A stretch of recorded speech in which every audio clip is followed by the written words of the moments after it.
Hello, hello. Happy Saturday.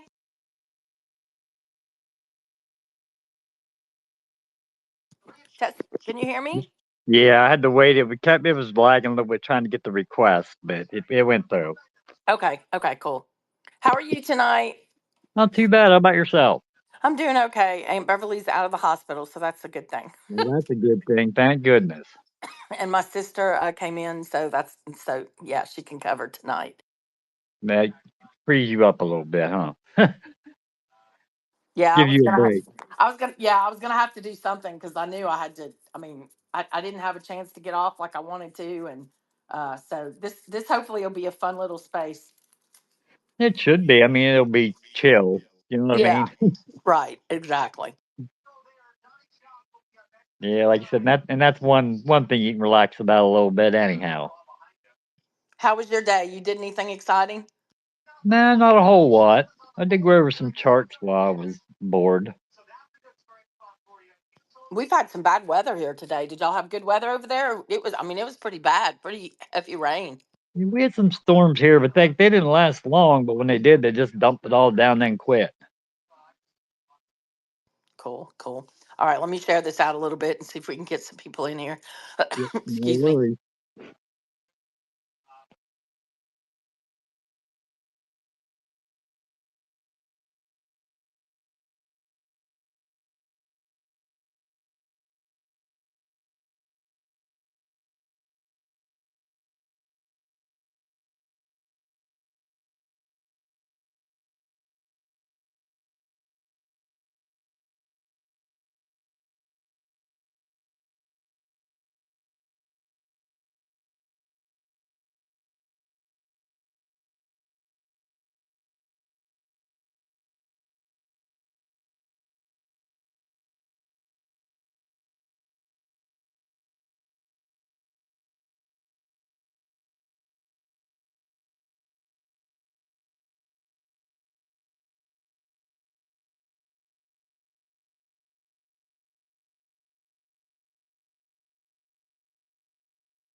Hey, Roy.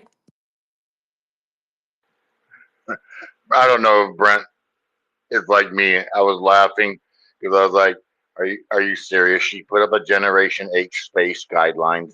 Can't we just have no rules for one night?" There's simple rules. They're not bad rules. It's just with it being taped, my biggest thing is the profanity. And then I don't like everybody screaming. I mean, we don't have to use hands if everybody can just talk. But you know me. You know I have to have that. But look at them. They're not bad. Shut up, y'all. Quit laughing at me. They're not bad rules. They're not like crazy shit or anything. Shut up. It's like, can't we just have a Gen X no rules night? No, we gotta have guide. She calls them guidelines, I Brent, do. in See, chew I and shit, in lieu of rules. I Hey, used to put rules, but I'm trying to soften up. I'm trying to be a yeah. little bit softer. Hey, didn't Hitler call 'em guidelines too? Oh, Right? damn. Damn. Okay. Okay. This is what I get for having both of y'all at the same time. Yeah, And you I know, thought guidelines were just suggestions. right. You know, we're just busting on you. Oh, you would. I was dying Absolutely. laughing. When I was looking at the top, I'm Oh, like, did she you really? know I Did don't she take that really put serious. rules at the top for a Gen X night? Well, I hope it doesn't scare people away. I know Kimmy and AJ are doing a space too. They decided to do one, so we're got competitive times, but it's fine. I mean, there's always a million spaces going on, so I'm sure we'll have some people. Florida Sue, excuse me, Florida Sue said, I don't want to be I don't want to be a Gen Xer, but I might want to come to your space. I was like, well, then come to my space. It's fine. It's fine. Hey, Mr. Freedom Stick. Hey, Lisa. If you guys want a mic, please request one. Just give us a request and we'll give you a mic. Thanks for coming tonight. We're going to have some fun. Too much serious stuff. There's always lots and lots of serious spaces going on X. So we're going to be lighthearted, excuse me, and have some fun and get some Gen X stuff going on. Lisa, you want a mic? I'll give you a mic. I like that. Says half Yellow Rose of Texas and half Indian Outlaw of Oklahoma. That's interesting. The Love Shack. Hey, Lisa. Hi, Spunky. Thanks for the mic. Of course. How are Y- you? I'm good. You know, girl, I'm not going to resist a Gen X space. There ain't no way. And nor should you, nor should you. Welcome, everybody. How are you guys doing? If you want a mic, please request one. I did put some quote unquote guidelines in the top. I know. We're Gen Xers. We don't like rules. Go ahead and laugh at me. But it does help keep the space going and keeps everybody from just kind of talking over each other and such.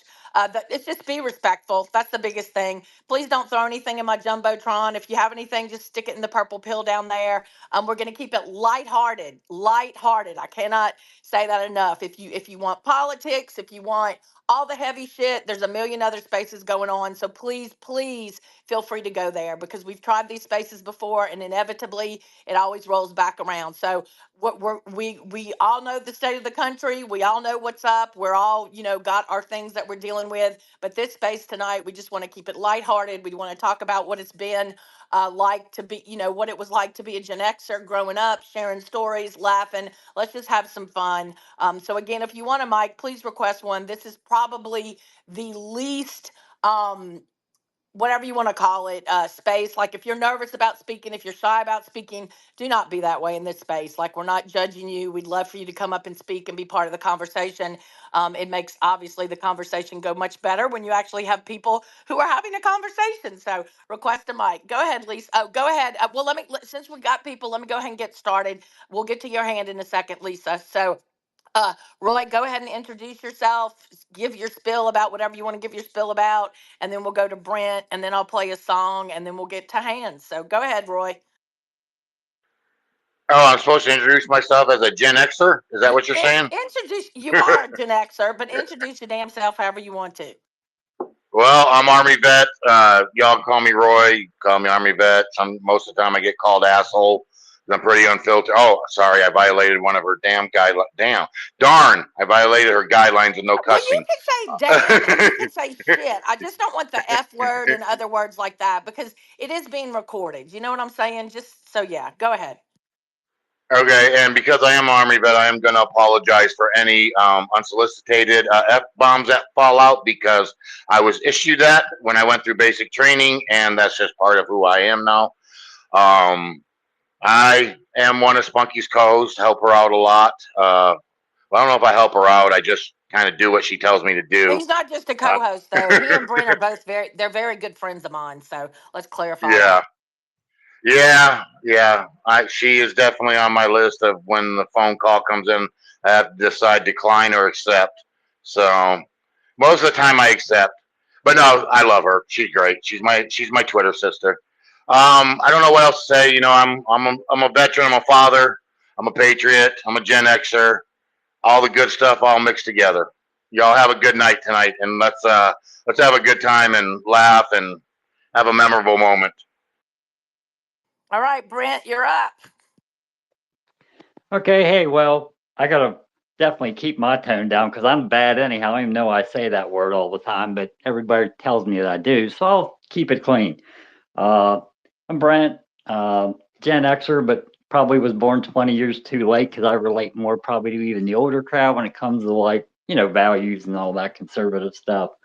Not there's not really much middle of the road with me, but Gen Xer by birth, and hopefully we'll all have fun here tonight. And like I said, as long as we keep everything respectful towards everybody, it'll be fun, and we'll go from there. Thanks, guys. Well, thank you, Roy. Thank you, Hammer, Brent, for being here. I really appreciate it. I am excited about tonight. I usually do very structured, very organized spaces, and this was kind of impromptu. It's been a crazy week, and I'm an educator, and we actually, believe it or not, go back to school Monday. My plan was to take several days off from Twitter, but then I had a family emergency, was sitting in the hospital, and what the hell else can you do besides at the hospital sit there and repost on Twitter? So I was like, you know what? Now I'm home, and we're going to do a space tonight, and it should be lots of fun. So again, please grab a mic. It's going to be a good time. We're going to keep it lighthearted and fun. One of my absolute favorite movies from my time was The Breakfast Club. Like, I think it is so iconic. Love the Brat Pack. So we're going to open tonight with this song, and I don't think we really care if they forget about us, but the name of this song, as most of you know, is Don't Forget About You.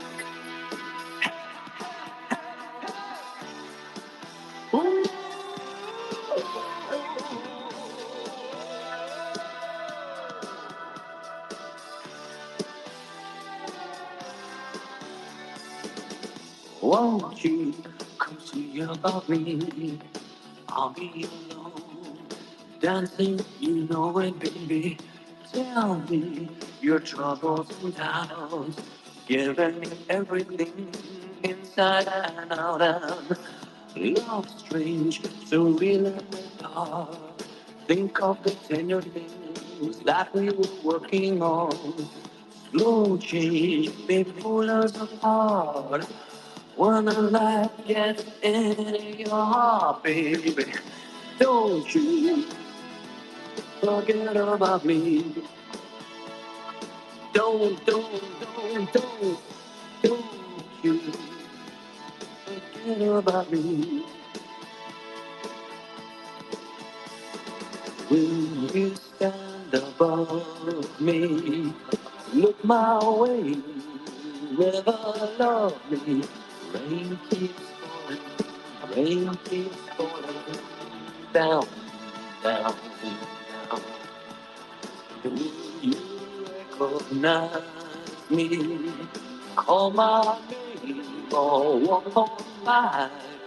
Rain keeps falling, rain keeps falling down, down, down, down.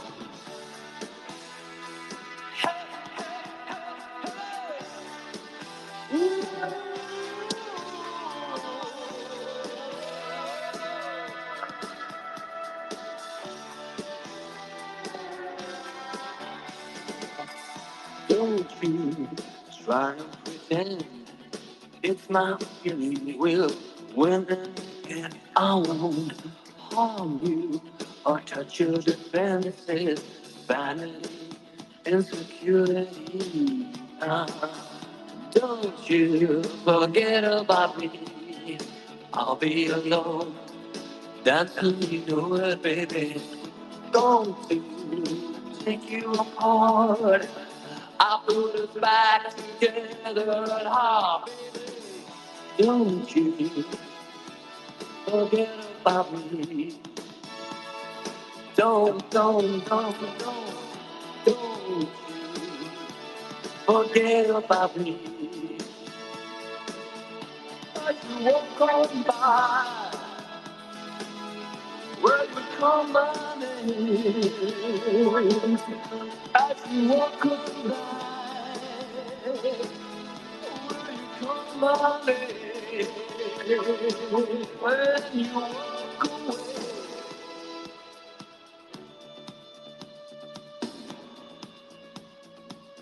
Or will you walk away?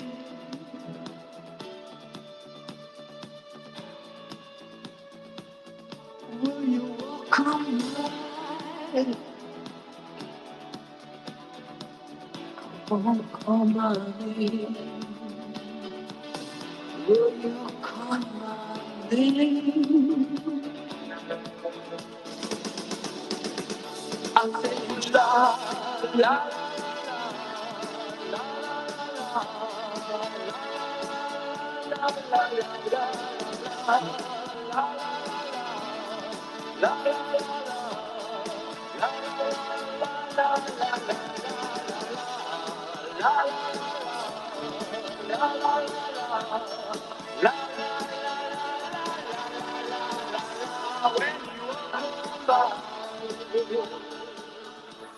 Welcome, welcome. I'm so glad to see so many people here tonight. Thank you so much for being part of this fun space. We really want to keep it lighthearted. We're going to talk about some Gen X stuff.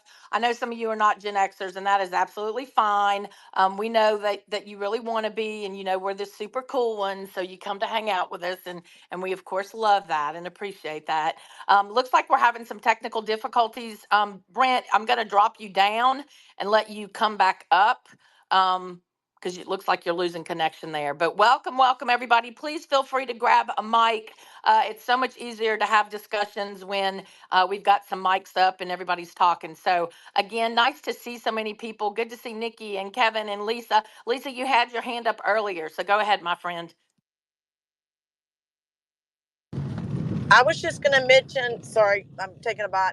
I was just going to mention the no cussing rule too. That was going to be hard for me, Spunky. You know that. Well, just the F word. If y'all can just refrain from the F word, damn and hell and shit and all that is fine, but just not the F word. It's being recorded, so just that shouldn't be too difficult. You know, you I got you, know, girl. I got you. damn and shit are all those gateway words to the F word. I just know. So this is Roy's excuse. This is what he'll always say. He'll be like, "Well, I'm a veteran, and veterans curse, so you just have to deal with it." And I'm like, "Okay, but I know veterans that I have conversations with, and they don't curse. So no, you Yeah, just they're need to have called a." Air Force, and they are a different kind of person. It's so damn funny. Go ahead, Brent. I saw your hand. Are you okay now? Is your connection okay? Yeah, see, I'll tell you what happened. Did you see that screenshot thing where it said I couldn't speak even though I was still a co-host? That's probably why. It probably knows I'll drop one, so it muted me for you. There we go. Oh, See, it's she's got the already the whole algorithm set up. algorithm. The whole algorithm is set for spunky mode. See how that works. Everything falls into place. Florida Flea. If you want a mic, request one. I thought you had one. It looks like you lost it. Go ahead, Florida Sue. I saw your hand up. Oh, I didn't have my hand up. I'm just here to see what you Gen Xers think you know better Oh, than we us know That's my what we boomers. that's know. my We know bobber what down we there. know. Nothing. I love They know Sue. nothing. The bobber and the boomer are in the house. We know everything. Wait, where is Kevin? Oh, there he is. Well, where is Nikki? Kevin's there. Oh, there she. Okay, my screen's going like crazy. Yeah, I'm See? just here to see what you Gen Xers think you all know. Because Oh, us we know what we boomers know. know everything.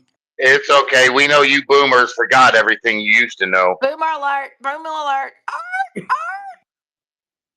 And then we got Nikki, who I love and adore, but Nikki's a millennial who's on the cusp and really, really, really, really, really, really wants to be a Gen Xer. Like, so bad does she want to be a Gen Xer. And Kevin, too. Kevin's not going to admit it in front of you, Sue, but Kevin wanted to be a Gen Xer so bad, he actually joined the community. I thought he was a Gen Xer, and then when I found out he wasn't, I actually removed him from the community, and he cried, and I had to send him a box of Kleenex. It was like a big thing. Oh, you think Oh, I you have believe that? no idea the text I got on him just whining and crying. He had to go mow his damn yard and didn't even need mowing to cope with it. Spunky was mean. Spunky I removed didn't even me know I from was a the boomer. Gen X community. What makes a Kevin didn't difference even know he was anymore? a boomer. We had to teach you fuckers. Oh, Son of a gun, oh, say, Yeah. oh, see, oh. I knew don't you let would. us boomers in there. Sorry, The Spunky. F We're a little word. too high for this. Yeah, I am. Surprise, surprise. It's Saturday night, man. I know. I'm not. You know what? I haven't had a drink yet, but I'm sure it's coming. That peach crown is sitting up there staring at me. I've been on antibiotics for my dental stuff. Sue, I could relate to you, but I'm no longer on them, and I go back to school Monday. So there may or may not be a few drinks taken in this space tonight. May or may not. We'll have to see. You never know. Roy will not be drinking, right, Roy? Because I always have to twist your arm, and I'm the one who makes you drink, right? No, last time it was the cancer survivors. I felt obligated. I felt touched by their stories, and I don't want this to go serious or heartfelt, but that's the only time I had a shot this year. I really wanted to take a shot last night with my highest AF daughter, and for those that you know who Chaz is, we tried to watch a movie last night, and she started telling me all these stories and going down these side streets, and I told her, I said, "All right, Chaz, what is the point of this story?" And she looked at me and she's laughing. She goes, "What's a Chaz?" That's pretty funny. He's a Gen Xer. We should get his ass in here. Isn't he a Gen Xer or is he a millennial? I saw on Telegram he's back now. So I don't know. He just came back today with Mark his phone or computer or something. I don't know what. Mark says he's younger than me, so he's a Oh, well, then he's millennial. a millennial. Bless his little old heart. Well, go ahead, Sue. Oh, he's probably a Gen Xer if he sits there and talks like he does, like all of you Gen Xers do. Now, us boomers, we know how to speak. And we may not speak as eloquently as Roy does, but we know how You know what? different I'm going to boot her, was. Spunky. I'm just letting you know. Well, you might as well now tell the story, Roy, about your eloquent speaking skills. You know what? I'm about to drop a whole bunch of F words so y'all can see how eloquently I do speak. I don't speak eloquently. It's a myth. Thank you, Florida Sue, for pointing that out. Love you, girl. Anytime, Doc. That's So my bobber down there. let's talk a little bit about Gen X. And for those of you that are up here with a speaker, if it doesn't apply to you, you can just kind of wing it, just fake it, just fake it. Again, we know you want to be like us. If you want a mic, you guys grab a mic. This is going to be a fun conversation. There's no need to be shy about speaking. I promise you, we don't care if you don't speak as eloquently as Roy. I promise you'll still get a mic and it'll be okay. You will live to see another space. I promise. So let's talk about. Um, your childhood as a Gen Xer. Let's talk about because I would imagine most of our parents were boomers. I mean, I think that's pretty safe to say. So let's talk about their parenting skills or perhaps their lack of parenting skills and some of the crazy things that they would do. Like literally, my mom. There are four girls in our family, but when I was growing up, there was just the three of us because she remarried later on. So it was the three of us grown up with our boomer mom, and she literally would say stuff to us like, go outside, don't come back into the house. I don't want to see you literally, and I know this is cliche, but literally until the street lights come on. And so the three of us would take our bikes, we'd go out and just have adventures all day long. If we got thirsty, we didn't have little juice boxes. She didn't leave little snacks on the porch or anything for us. It was very much fend for yourself, do what you have to do. And I love that, right? Like I think that's what our kids are really missing these days. Like too many things are all laid out for them. They don't have to critically think like, oh my God, how am I going to get water? Can I go to that hose? Is somebody they don't have a lot to think. We literally would jump ramps. We would do stuff that nowadays parents would be like, what are you doing? No, no, no, no, you can't do that. So just some of those good old things. We'd go to the playgrounds, right? And our playgrounds were literally made to see how rough and tough we were because if you didn't leave with some kind of scrape or bump or something, then obviously you hadn't been to the playground, right? So we have that crazy equipment, remember that merry-go-round thing that like you would just get on and you'd make it spin as fast as you possibly could.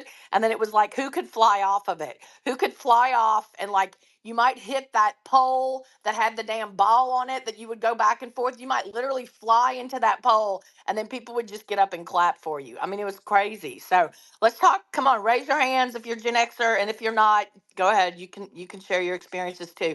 But Lisa, talk to us a little bit about your childhood. Share some of those fun memories. Well, I've shared this story before. I had zero parenting, zero. I graduated high school, just so everyone knows. And both my brothers are Gen X too. And my mom calls me and she's like, "Have you seen your brother?" And I'm like, "No, why?" And I said, "He's probably down on the river fishing." And she goes, "Well, I'm just kind of worried about him." I said, "Well, when's the last time you've talked to him?" She said, 3 days. 3 days. She waited till she called somebody. That's the extent of the parenting that I feel like I received. I don't know about y'all, but it was non-existent. Non-existent. Yeah, my oldest sister like was our parent. I mean, to this day, she and I have the weirdest relationship because like I have like this mother image of her. Like she literally took care of us. Like my mom would do things like she was a teacher, and I love my mom. So this is not, she's passed away, but this is nothing. I mean, we would joke about this if she were here. So God bless my mom. I'm the person I am because of her today. I love her. Much respect. She raised three, four beautiful women. We're all strong and independent and all different, and much love to her. But she was a boomer. So, but she would literally, she would have the bus drop us off at the library, and we would be at the library unsupervised until like she got back from work, and then she'd pick us up. Like people just don't do that these days. Hey, CF Alive, how are you? Are you a Gen Xer? Caw, caw. Hey, can you hear me? Hey, well, I'm 52. That's Gen X, right? You are Gen X, baby. That's what I thought. So I'm the Guns N' Roses type. I remember that, and being at Murphy Center. I'm from Nashville, Tennessee. Being at Murphy Center and seeing let's just see Motley Crue and Tommy Lee spin from the top of the from the Yes. Murphy Center. Swing down. Those days. As far as like going back just a little bit, I mean, I was a scared to death kid. I was an Army brat, and my dad and mom divorced, and of course you're with mom, a lot of single moms out there. So single kid, I was a single kid, and I used to go home every day scared to death, lock all the doors. I developed like the OCD. I don't know if anyone ever went through any of the OCD things. You kind of like spook yourself out, psych yourself out for a while. I did that. I think I punished myself on that. But like you said, there's no parenting there. So what are you going to do? Gosh, I don't know, guys. I mean, there's music. Growing up as a Gen Xer, we had the most beautiful, opportunity to listen to music, especially through the '90s. I just can't even imagine anyone. Maybe the '70s and the Muscle Shoals movement down there when they had the with the Thumpers, maybe in the '70s had something rival all the music that we had. But my gosh, and the women were so pretty, you guys. I mean, goodness gracious. I don't know if that's bad or wrong there, but it's just the truth of it. It's I can't. awesome. It's awesome. We were beautiful. We had the big hair and the blue eyeshadow to prove it. Yeah, And and no and I penis. and no, yeah, there you go. And there's no question. There's no question.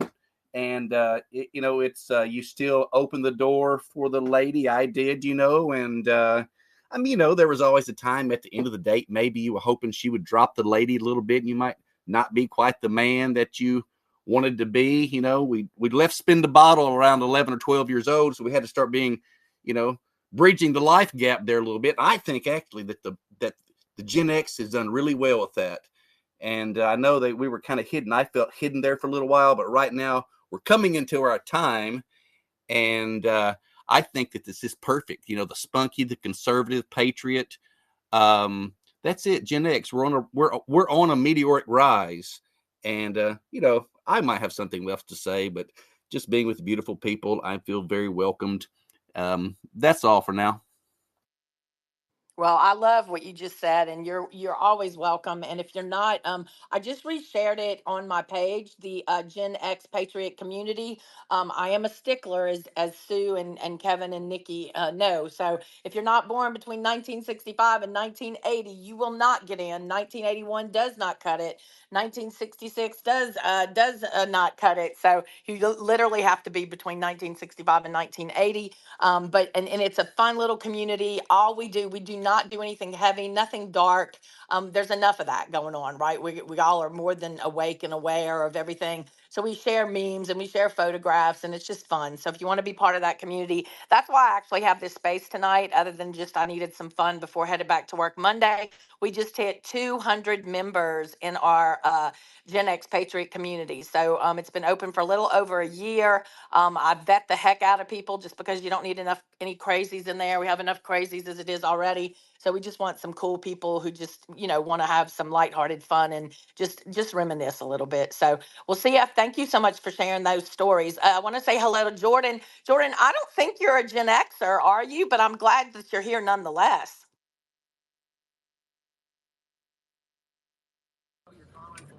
I'm definitely not a Gen X.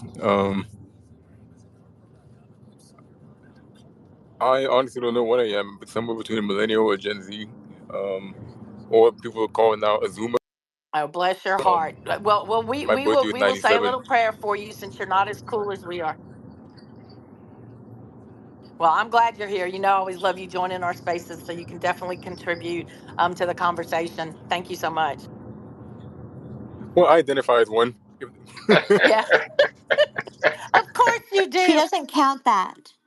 Well, you can identify all you want, because we know that we're super cool and we know that we are like cool as shit, right? And so I wanted to say something about That's what the rule what nowadays, what right? Sue said. Sue says that we all talk a lot, and I have been accused possibly of talking a lot. I mean, I'll let you guys be the judge of that, allegedly. So But I much, but think we love you. I vote yes already. I vote yes already.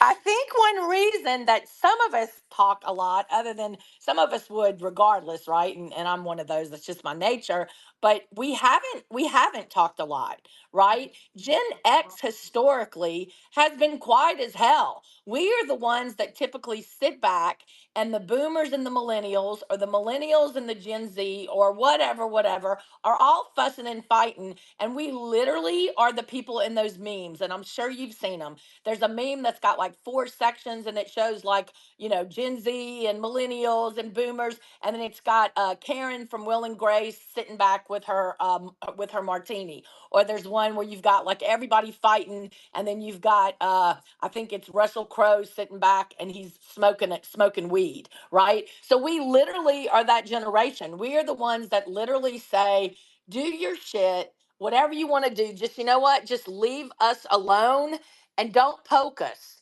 Don't poke the bear, because when you poke the bear, that's when you're going to get yourself in trouble, right? Hi Sam, nice to see you. I'm not familiar with you. I don't know that you've ever been in my spaces, but are you a Gen Xer? No, I'm born in 1957, so I'm kind of disappointed, because I mean, there's a lot of us out here before Gen X that, it's just totally BS what's going on. So it's, I mean, go for it. I love what you're doing, but, hey, there's a lot of before Gen X. I mean, you put a year out there, it's like, well, there's I'm not included in that because I'm born before you, but I see a lot of bad things happening to our country and everything else. So, I just had to say that. Oh, well, you're welcome to say that. Not a problem at all. We are tonight, though, definitely keeping the conversation light. We're all aware of all the shit show that's going on as far as our country. And no hate, right? We love the boomers, the Gen Zs, and the millennials, but everyone cannot be a Gen Xer. And so the reason this space tonight is dedicated to being a Gen Xer is because of the Patriot Gen Xer community. We just hit 200 members, and so we're celebrating that. But boomers and millennials and any Gen Z, feel free. Feel free if at any time you need Kleenex, if at any time your feelings get hurt, if at any time you What? really, I really identify. are That doesn't upset. apply. If you're really upset, I'm going to mute you. If you're really upset, then just go ahead and get some Kleenex out, pour yourself a little drink, and it's going to all be okay. So just know that you'll be okay. You'll be okay. Go ahead, Brent. Yeah, hey, I am going to actually just stick up for the boomers because obviously, I mean, I was raised, like I said, by a generation, I guess from 1919. I guess they called that the greatest generation, raised by a grandfather. So really old school. But I will say one thing when they talk about like, the fighting and stuff like that. it wasn't boomers that had all this pettiness between them because, well, for one, they were never raised with social media to begin with. So I will at least give them credit for that. They definitely didn't have any of the pettiness and stuff that we see nowadays. And I mean, I hate to say it, a lot of the people that I see it with are in my age bracket. I mean, I can't deny it. Oh, there's a lot of pettiness that goes on in social media, period. So, and I think it's between all generations. Amen to that. So I'm definitely not going to sit up here and say that Gen X's are perfect. That's not my message at all. But we are cool as shit. And for those that think we didn't have rules, Unfortunately, that's for true. yeah. Um, Can you hear me talking, and as a Jordan? Gen Z, I Jordan, try to bridge that can you gap hear me because talking, Jordan? even when it I comes don't think to Jordan can hear me. people I surround myself with, I'm mostly surrounded with those older than me because of just the way my mind is. But I also see the importance of trying to connect with forthcoming generations, and I see a lot of the bashing, and every generation has it. Every generation is going to stereotype based on a select few who want to give the rest of them a bad name, including my own generation. But this is why these spaces are important to bridge that gap. And if not, we're never going to get anywhere. It's just going to continue, and we're just going to find ourselves in the same set of problems over time. This is getting way too serious. Yeah, I know. We're getting ready to lighten up. Can someone ask Jordan if he can hear me speaking? Roy, ask Jordan if he can Jordan, hear me can you speaking. hear Spunky speaking? Can you hear me? Can you hear me now, Jordan? Can you hear me? Currently, no. Okay, so Oh, you're so blessed. can one of you guys drop him down and bring him back up, please? And Mark, I just sent you a DM. Tell Nikki to come back in here. I accidentally hit the wrong button, so get her back in here. Yeah, Wait, what did yeah. I miss? I told her that. I fixed it. I put her back on the list. Okay. Hold Because on, Jordan. Jordan, I'm going to drop you down to listener I and then just bring you dropped back him. up. I just dropped him. Oh, I dropped him. And if he can't hear, yeah, I'll bring him back up. Yeah, we're gonna keep it again. We're gonna keep this very serious. Make sure that you read the title up there. Make sure you know what we're doing. We're not gonna keep it serious, is what I meant. We want to be lighthearted. We want to be fun. And so we don't want to have this. This is not a battle of the generations. We already know we're super cool. We already know. Okay, y'all coming in tonight to hang out with the cool kids. So just accept it. But we are keeping it lighthearted. We are keeping it fun. If you're not a Gen X, you can definitely take part in the conversation. But again, this is a lighthearted, fun conversation. We're not talking about politics. We're not talking about the State of the Union. We're not talking about none of that. If that's what you want, go ahead and hit the leave button. Go ahead and leave now. There's plenty of spaces all over X where you can get that. This is not one of those spaces. Also, I'm just letting you know, if you've never been into my spaces, if you come in trolling, you'll be bounced out. If you unmute your mic while other people are talking and try to talk over people, you'll be bounced out. Because regardless of what people think, and we're going to listen to this guy, Gen X did actually have some rules. Generation X had rules that needed to be followed, that many people understood, obeyed, but nobody talked about. It was unwritten rules of the generation. Each generation has them. Ours were a little darker than most. It was part of the upbringing we had. The whole idea of being feral. For example, one of them rules was you could be punk, but you couldn't be a punk. And God forbid you turned out to be a punk bitch, because then you would get beaten down either in the playground or in the bar. A lot of things were settled in the parking lots. That's the way it was. Check it out. We're going to go through all those rules in just a minute.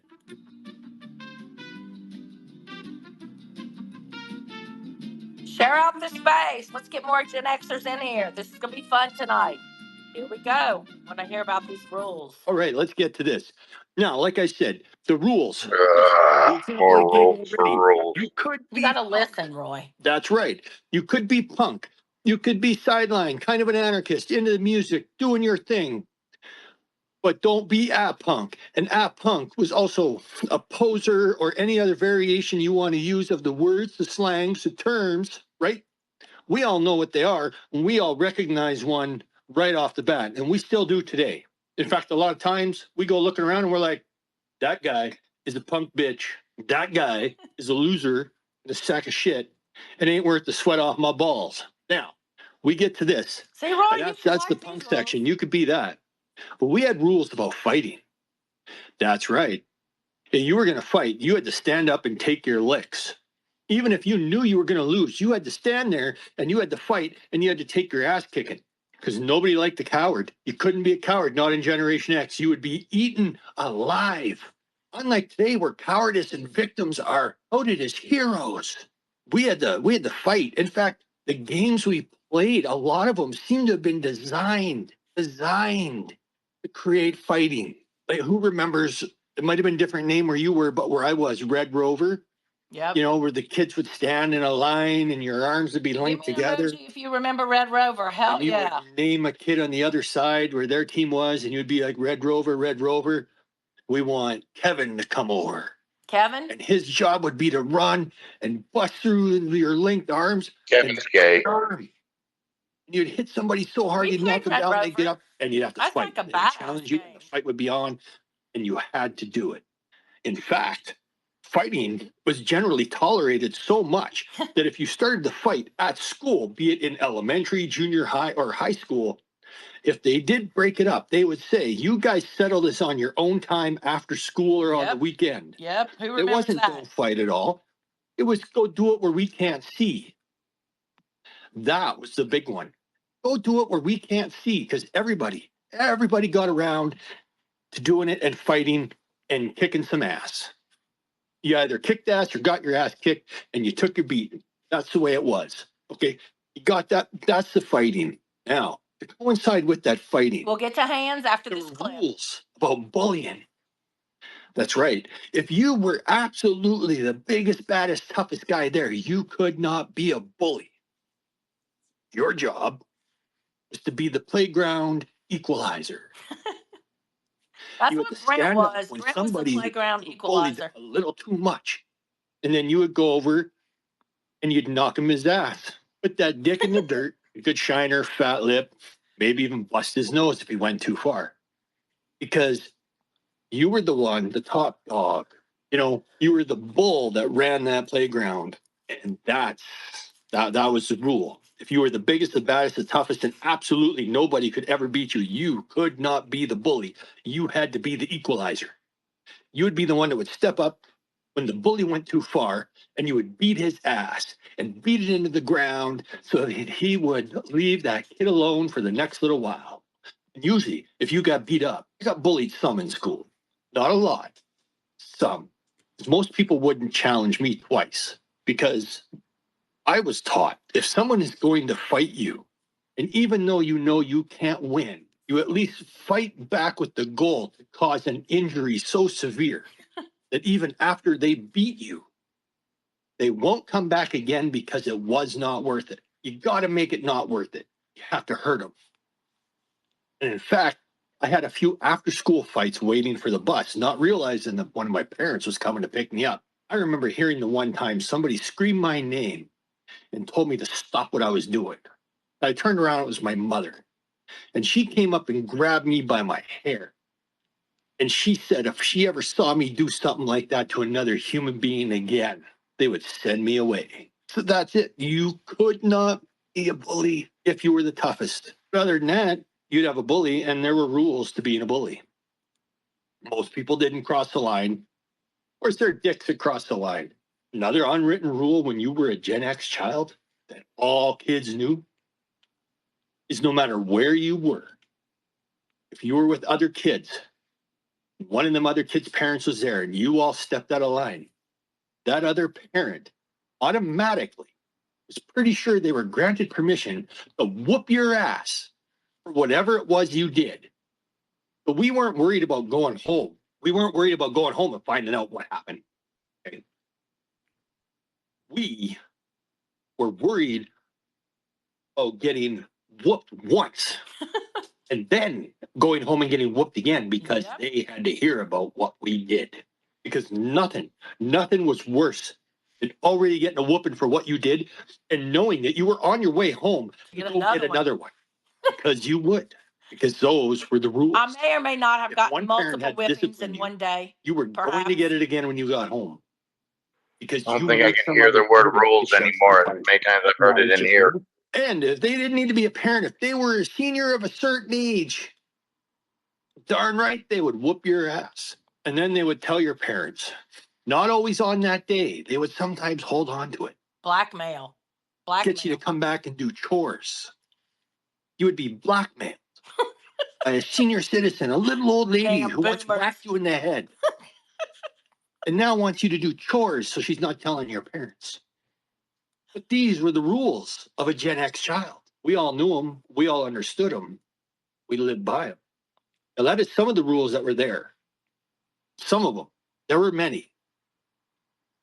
If you remember some, put them in the comments. Okay, so those were some of the rules. So contrary to what people think, we did have those unspoken rules, Roy. We did have some rules, and that's why a large percentage of Gen Xers became educators so that we could then give that insight to the next generation and teach them those unspoken rules. Go ahead, CF.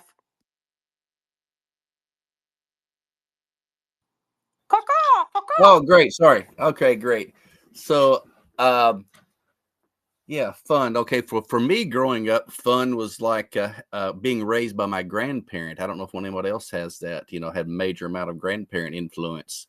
So I kind of got raised by someone, born in this recession, and then so I don't know if anybody experienced that or not. So I got the mom and the grandpa, grandma stuff, and so yeah, basically for me, I was like I don't know.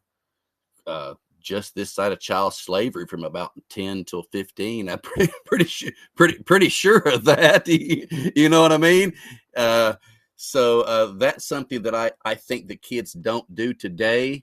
I can say that I'm 52 years old and I have a 29-year-old son and a 24-year-old son, and they're big guys and they're strong, and they could, like, I guess, beat me, whatever. But as far as like work, like literal work, I mean, I can work them to death. I mean, so those are things.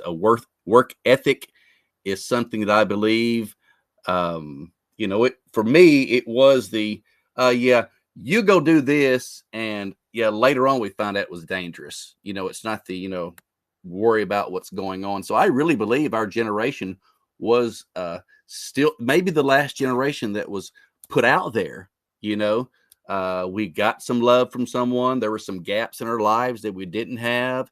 Sometimes you had to, sometime a friend at school or, in a neighborhood, those friends, they really were major impressionable on my life. I'd have to say that, all the fun. I just keep going back to the spin the bottles. I learned so much off spin the bottle. It's just crazy.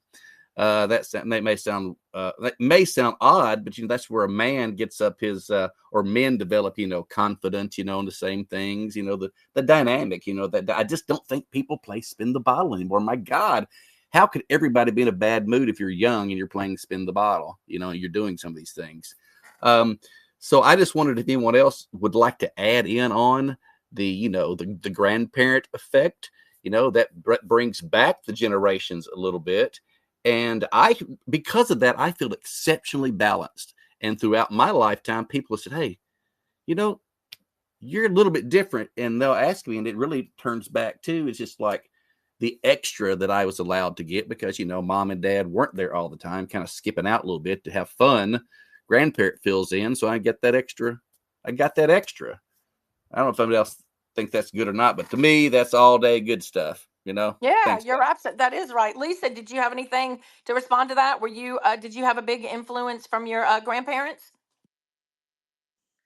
So I'll just hop in here real quick. See if my grandparents were calling, they wanted us to do something because we were basically child labor too as well. So if Nanny was calling on Saturday morning, you knew you were digging potatoes or working cattle or doing something. We were practically slave labor. But as far as the fighting goes, did anyone else have this? Because if we got into a fight at school, it was like, meet me at the monument after school. And so there was like one designated area where all the fights occurred. Is that was that similar for other people, or did you guys just fight in the I neighborhoods? think I think most people. Again, if you want a mic, please request one. We'd love to have more people, especially if you're a Gen X. If you're not, you can still come up. But if you're a Gen X listening, grab a mic, be part of the conversation. We would love to hear your stories and have you, interject into this conversation. For us, yeah, I think I wasn't really a fighter. That wasn't my thing. My weapon of choice has always been my tongue. I'm pretty wicked with my tongue and with saying things. I'm not so necessarily proud of that, but that's kind of my method or my weapon of choice, are my words, right? And so, but yeah, those people who were in those groups, they certainly did say like meet me behind the bleachers, right, or meet me at the water fountain, or meet me in the open, whatever. So yeah, they definitely did that. Nice to see you, Ultramaga. Thanks for coming up. Hi, thank you. Um, I'm also known as Lanaka. I not doom and gloom here, but I really didn't have parents. They might have made me and born me, but my parents were deaf. And they didn't have a whole lot of paternal skills because they were institutionalized at the deaf school, where they can come home once a year for a week, and that was during the holidays. So mom never really learned maternal skills.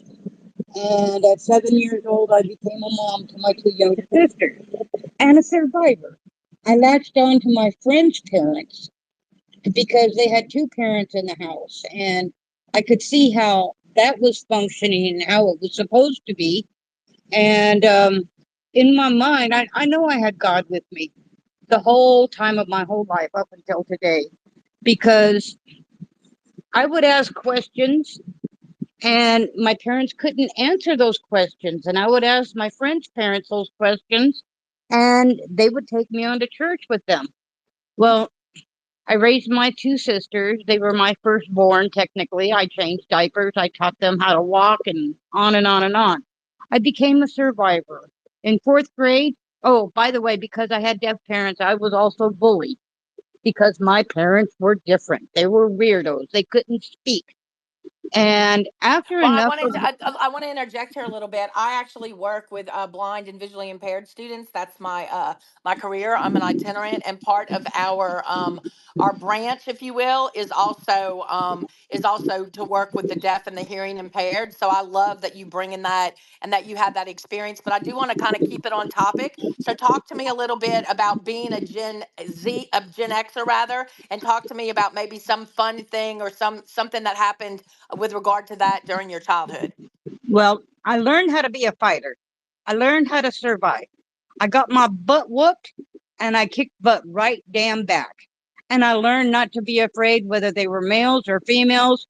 They were always taller than me because I'm a little pukey thing. But I remember being able to play outside all day until nighttime. And when you got thirsty, getting water from the hose, putting on roller skates, taking apart your roller skates and making a skateboard. And then from Yes, there, yes, roller skating. Who remembers the rolling skating rink, right? That was like the big thing. that and ice skating rinks. And at 9 years old, I was ditching school and taking the bus and going surfing. But my mom always thought I was at school. Um, so I really had some good times. I didn't have much of a childhood. I've been an adult all my life, and consequently, at my age now, I'm still very young at heart. I guess I'm making up for lost time. But it was good times. I remember Tiddlywinks. I remember the kaleidoscopes. I remember the Helms Donut men that used to come up our street, the ice cream men. We don't have any of that. I remember the glass milk bottles, you It's know? so funny that you would mention the ice cream man. So I'm an educator, and then I work with special needs students all day, and then I own an academic tutoring business. And so in the afternoons, I tutor regular ed students. And I had a regular ed student, because you don't hear those ice cream trucks too much anymore. And I had a regular ed student that I was tutoring, and we took a little break because we always take a break in the middle of our session. And lo and behold, we heard an ice cream truck, and she's sitting there and she's looking at me and she's like, what is that? And I'm like, that's an ice cream truck. I was like, and I got excited, right? I was like, oh my gosh, I didn't even know if they still had ice cream trucks. So like we ran, I mean, it was just right in the vicinity of where we were. We ran and I gave her some money and she got her an ice cream. And y'all, it was the funniest thing. Like Ultra MAGA, it was so funny because it was like she had never seen, heard, or like even knew that an ice cream truck existed, right? How crazy is that? And I'm thinking that is like one of the best parts of childhood, right? You hear that little music going and your mom is giving you $1 or $2 and you're running up to that truck. Always so much fun. But thank you so much for sharing that experience and hang around. I do want to reset the room a little bit. We've got some new listeners in here. Please take a moment to share out the space. It just takes a second to do that. We want to get a house full of people in here. We've got some good conversations going on. Again, just so you know, not a heavy space. We're not talking politics tonight. It is probably not a child friendly space. So let me say that again. It is being recorded, not a child friendly space. I would like people not to use a lot of profanity, but we are Gen X. And so we don't always, as Roy said, follow rules. But just be respectful. Keep your mics muted if you're not talking. Other than that, we want to just reminisce. We want to share some experiences and just have a good time tonight. I want to welcome Coach B is in the house. 1G is in the house. If you guys don't know, they are some of the wonderful musicians and artists that are on this platform. Give both of them the follow. In fact, give all my speakers up here, my co-hosts, a follow. Follow me or don't follow me. I'm glad you're here. I'd love you to follow me, but if not, it's not that big a deal. But do give everybody on my panel a follow. 1G and Coach are in the house. And so if you want to play some music for us, I always love having you play that. If you weren't prepared and you just want to join the conversation, I'm absolutely fine with that. So 1G, how are you tonight? And thank you so much for being here. I'm doing well. Thanks for having me. I met you, Spunky, couple months ago. We started chatting in DMs, and for everyone here that doesn't know me, I'm a Canadian singer-songwriter, Canadian patriot, I should say, and really, I mix a little blue in with my red and white, and so I resonate with all you peeps here. But I write in healing frequencies. I just dropped an album recently, and I'm going to dedicate this one to Spunky for kind of bringing me into the tribe over the last week.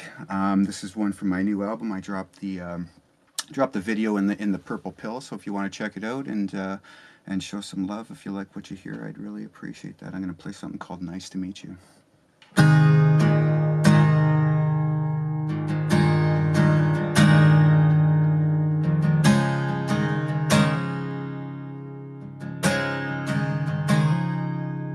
One stormy Thursday evening in South Ontario, from simple happy mansions and half across the globe.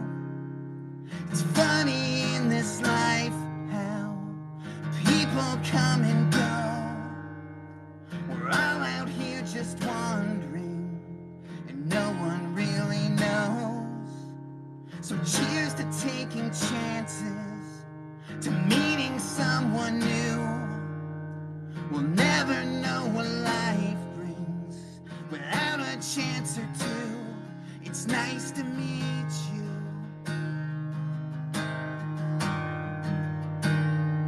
It's nice to meet you.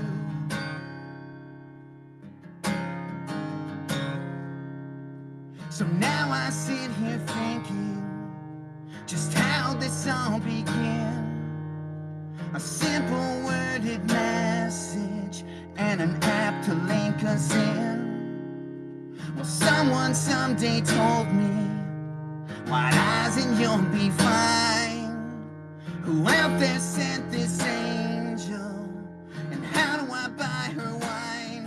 It's nice to meet you.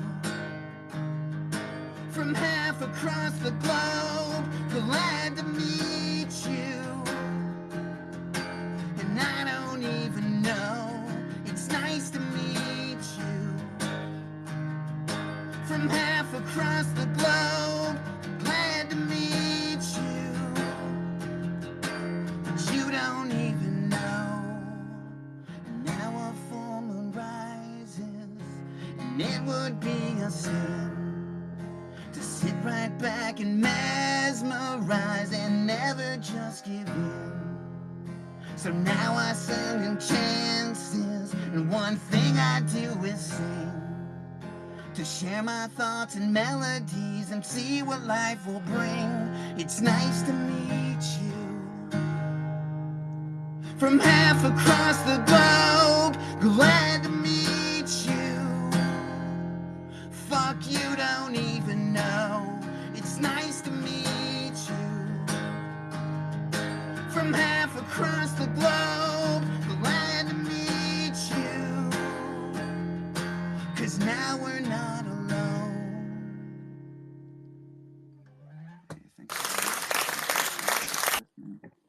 Nice. It's nice to meet you too, 1G. Thank you so much for coming in here. I appreciate that. Again, if you guys aren't following him, give him a follow. He is one of the artists here on X. And so I'm always believe in supporting our musicians and supporting our artists. Coach B, you are in the house tonight. How are you this evening? Oh, I'm fantastic, and I'm loving the conversation. I am also a Generation Xer, which means I also drank from the hose, stayed out till the lights came on, and pretty much got in a fight every other day when my dad was in the military. So we would move and scrap all the time, and yeah. So I was thinking about like, man, I must have been about 9. I had a 7-year-old sister and a 5-year-old sister, and we used to go blocks down the street to go to the hill to go sledding, and never thought twice about it. My parents, I mean, on a highway, like not a highway, but like blocks. Now I would never think to let my daughters go, 8 blocks down a city street to go to tobogganing. So, yeah, definitely everything that everyone is saying kind of gives you chuckles and it gives you reminiscences and makes you laugh. So, fantastic space tonight. Thank you so much. Oh, well, thank you. And if you have a song you want to play later, just let me know. But otherwise, just hang around and be in the conversation. Like I said, I don't think your girls should probably be in earshot. It may not be a child friendly space this evening. Yeah, no problem. For those that don't know, me and my daughters, we perform on X, and we do ad lib songs and stuff like that. But no, they're not here right now. But when you're ready, I will definitely play you a Generation X song that all the Gen Xers will remember, just to keep it going in that sort of vein. So thank you. Okay, sounds good. Well, I'm gonna, if you're on my stage and you have a mic, you're on the hot seat. So just be prepared. You may raise your hand and you may not raise your hand because Spunky's gonna call you one way or the other. So again, the conversation tonight is about Generation X. We are celebrating the fact that our Generation Patriot X community hit 200 members yesterday. So it's only been active for about a year, and I know that there's bigger communities out there, but I vet the hell out of people before I let them in my community. And so 200 members is quite an achievement for us. If you have not joined, I did throw the link on my page, so you can find that link. Candy, I see you down there. If you can grab a bite, my dear, please do. Dana, nice to see you. Lots of good faces in here. Do me a favor, everybody. Take 1 second and please share out the space. The more you share it, the more people come in here. We don't have, in fact, this is our first Gen X space for our community, and I'd really like to have more. So a lot of people will go back, hopefully, and listen to the recording and say, damn, I missed that space. I want to go next time. So do share it out. Share it out. I can look and see, and we've only had 10 people share it out. So everybody, it literally takes 2 seconds. Share out the space, so that we can get some more Gen Xers in here, or those who really wish that they were Gen Xers, like Nikki. Nikki is one of those people that literally is 1 year away, right? So she's super cool. Met her in some of you may know Kimmy. Met her in Kimmy Spaces. I guess maybe it's been a week or so. Reached out to her. Now she's part of my Spaces team. And anyway, so I was like, oh, I have a Gen X community, and she's like, girl, I was born in 1981, and I was like, sorry, you miss it. You miss it by 1 year. And she's tried to convince me that she identifies as a Gen Xer, and there's this lost generation somehow now that I've had no privy or information about, that somehow apparently now they've created, that is like this poor lost generation that somehow falls between being a Gen Xer or being a millennial. And so they're not claiming millennialism, and they really want to be a Gen Xer, but they just don't quite qualify. So Nikki, if you'd like to give us a little insight about that, I would love to have that. I'll go to you first. You can talk about whatever. No, I want you to tell us about that. I want you to tell us about Okay. Okay. We were I want you actually to tell me me. about That's that. I want you to tell me about you wannabes who want so badly to be part of this generation, but you just aren't quite there, Nikki. You just aren't quite there. Yes, please, because I'm sure as hell not quite the other way.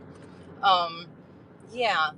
And I love what he was saying before about, not coming in with coming in with the street lights. Yeah, we definitely did. We actually, our house sat on top of a hill that overlooked the neighborhood that was sold out, over, it was farmland. And we had a bell that was what used to be, called in all the workers. And that's how my parents called us in, was the bell. I mean, you could ring that bell and, as soon as you heard the bell, you came running. Yep, we drank out the spigot. And you did what your parents asked you to do. My parents were probably, are probably the same age as everyone else's parents. My dad was born in the 40s. My mom was born in the 50s. And so therefore, I did not grow up with participation trophies. I did not grow up with that type of thinking of, oh, everyone's included. Inclusivity, which is what we're seeing in our government right now, right? No.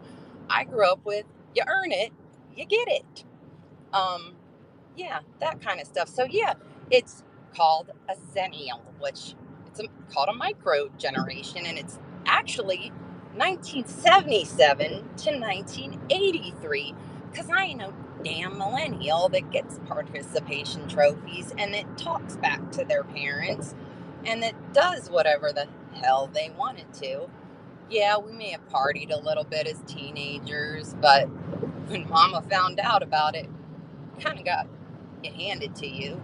Definitely didn't want her to find out about it, I'll tell you that. Now, we got switches off of trees. We did all of that kind of shit. So, parents that are the same age as parents of Gen X, my parents just had me a little bit later. My mom was almost 30. My dad was 35, and I was his first. So, I mean, my dad fought in Vietnam, and there we go. Well, thank you so much for sharing that. Give me the insight. I still am not convinced, but I'll let you guys be what you want to be, just as long as you know you're not cool enough to be a Gen Xer, but we definitely understand the inclination to really want to be one. By all means, go ahead, Lisa. I was just going to bring up, so my husband is Gen X and he was raised in California. Obviously, I was raised in Oklahoma. And so when we were in high school, the drinking age was different, right? His drinking age was 21, ours was still 18. Did anyone in here have a smoking porch at school? Because we totally had a smoking porch because smoking was legal at 16. And so they actually had an entire porch dedicated to all the smokers in high school. Brent, you would be the perfect one, Mister Smoke Man. Did y'all have a smoking porch at your school? Yes, ma'am. We sure did. I knew if anybody up here knew, it would be Brent. Go ahead, Brent. No, I was trying to hit 100% and hit the wrong button. That was just me. Okay, if you raise your hand, I'm gonna jump on that immediately because you never talk. Hey, Candy, nice to see you. How are you this evening? Thanks for joining. Caw, caw. Just so you know, she's in Wyoming with very limited connection. So just give her a minute. Okay, cool. Sounds good. In the meantime, in between time, let's play a little bit of Jason Salmon. He's got a little comedy routine about Gen X. Fortunate to have grown up Generation X, too. We got any Gen Xers in here? Yeah, I don't even care. That's how Gen X I am. That's a I'll calling be card back, to my Spunky. generation, right? It's not even dismissive to a Gen Xer. It's like, I don't care. I don't care also. Nice to meet you. What generation are you? It doesn't matter. I don't care. That's the beautiful thing. That's the beautiful thing. If y'all don't like this joke, guess what? You're only going to give me more cred as a Gen Xer. You'll only make me more powerful. But we are a lucky generation. We're the only generation currently alive that didn't spend our youth with America at war. Think about that. Boomers had Vietnam, millennials, everybody after Afghanistan. We had this long stretch of relative peace. I mean, George Bush sent a few guys to Kuwait for like a long weekend. It's like, all right, was that a war? Not by American standards. That was not a war. Felt like more of an excursion, to be honest. By the way, we had the best George Bush, Generation X. We had the George Bush that wore glasses and had exit strategies. That was a better model of George Bush. In Gen X, we call that George Bush Classic.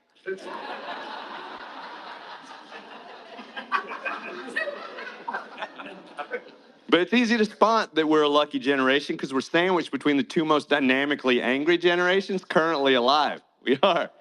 Boomers and millennials hate each other. They do. I hear it all the time. It's like, you're an idiot. No, you're an idiot. I'm like, hey, you're both right. Chill out. Chill out.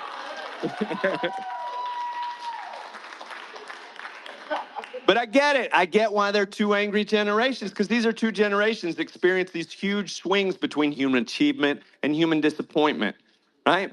Boomers established civil rights, fair housing, but in order to get there, there were assassinations, race riots, KKK. Millennials elected the first black president in American history, and then they elected the next president who brought back race riots in the KKK. I mean, it's just a full circle. And then in the middle, Gen X, we just watched Soul Train and listened to hip hop and fell in love with Oprah and all the Michaels. It was a great generation for Michaels in America. We had Tyson, Jordan, Jackson. Generation X had the best Michael Jackson. We had Moonwalk Michael Jackson. That is the greatest Michael Jackson ever. Boomers, you had little Michael Jackson, Jackson 5, cute, talented, but nowhere near Thriller level Michael Jackson. Millennials, y'all had documentary Michael Jackson. No. That is a confusing applause point. I got to be honest with you.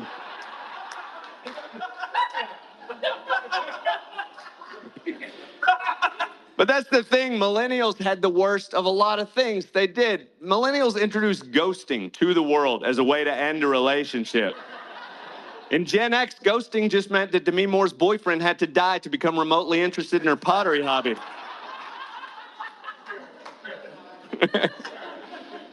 And I hear people criticize millennials for being the participation trophy generation, but I have to remind them this is a generation that grew up in the shadow of 9/11. They graduate college at the '08 financial crash. They finally climb out of their parents' basement, and the whole world just shuts down for 2 years. They experience a lifetime flood or fire or recession almost every year. If that's what they've got to participate in, give them a trophy. Just give them a trophy. I'm glad some of them are still participating, to be honest with you. Because I think the key to understanding a generation is you got to understand the world that they grew up in. People say millennials are self-involved. We're all self-involved. It's just that millennials learn to embrace it, and that's disturbing to the rest of us. I understand that. But it's not a character flaw. It's a product of their environment. Think about it. Millennials grew up with GPS. Every time they went on a journey, sitting next to them with this robot navigation butler just whispering precise step-by-step instructions in the soothing voice of their choosing. And then when they look at the map, it's telling them that they are the center of the universe. No matter how far they go or which direction they're headed, they're just this bright blue orb of hope that the entire world just arranges itself around. That's going to mess with your sense of self. It is. And of course, it's going to irritate boomers because every time they went on a trip, the thing giving them directions was a disappointed spouse or parent. And not in the voice of their choosing, but in the voice they hated most in the whole world. That's why boomers will never be fully comfortable around a GPS. It's just too nice. Have you ever been in the car with a boomer and a GPS at the same time? It is a fight to the death. That is navigational Highlander in that car. I'll be driving down the road with my mom, and that GPS is like, turn right in 1,000 feet. And my mom's like, don't you do it. Don't you dare turn right. I'm like, Mom, I love you, but I'm going to go with the thing that can see traffic from the sky today. That's how we're doing this journey. So that's just a little bit of Jason Salmon there and his Gen X comedy. I thought he had some good points there. Sue, what did you think about his comments about the boomers? Pretty funny, huh? Oh, yeah, so funny. But you know what? At least us boomers know how to read a damn map. Think Well, Gen about X it. knows how to read a map. I don't think millennials do, but Gen X knows how to read a map. Yeah, we know how to read a map and we know how to get around. And I didn't mean to say the word damn. I'm sorry. I'm trying to watch my cussing here. Because you hear me in my cussing sometimes. So I'm trying to be real careful. And then, you a lot of the things that Gen X does, we did as boomers. Seriously. I mean, think about it. We brought the music around that you guys listen to. We're the ones who brought the music to where it is.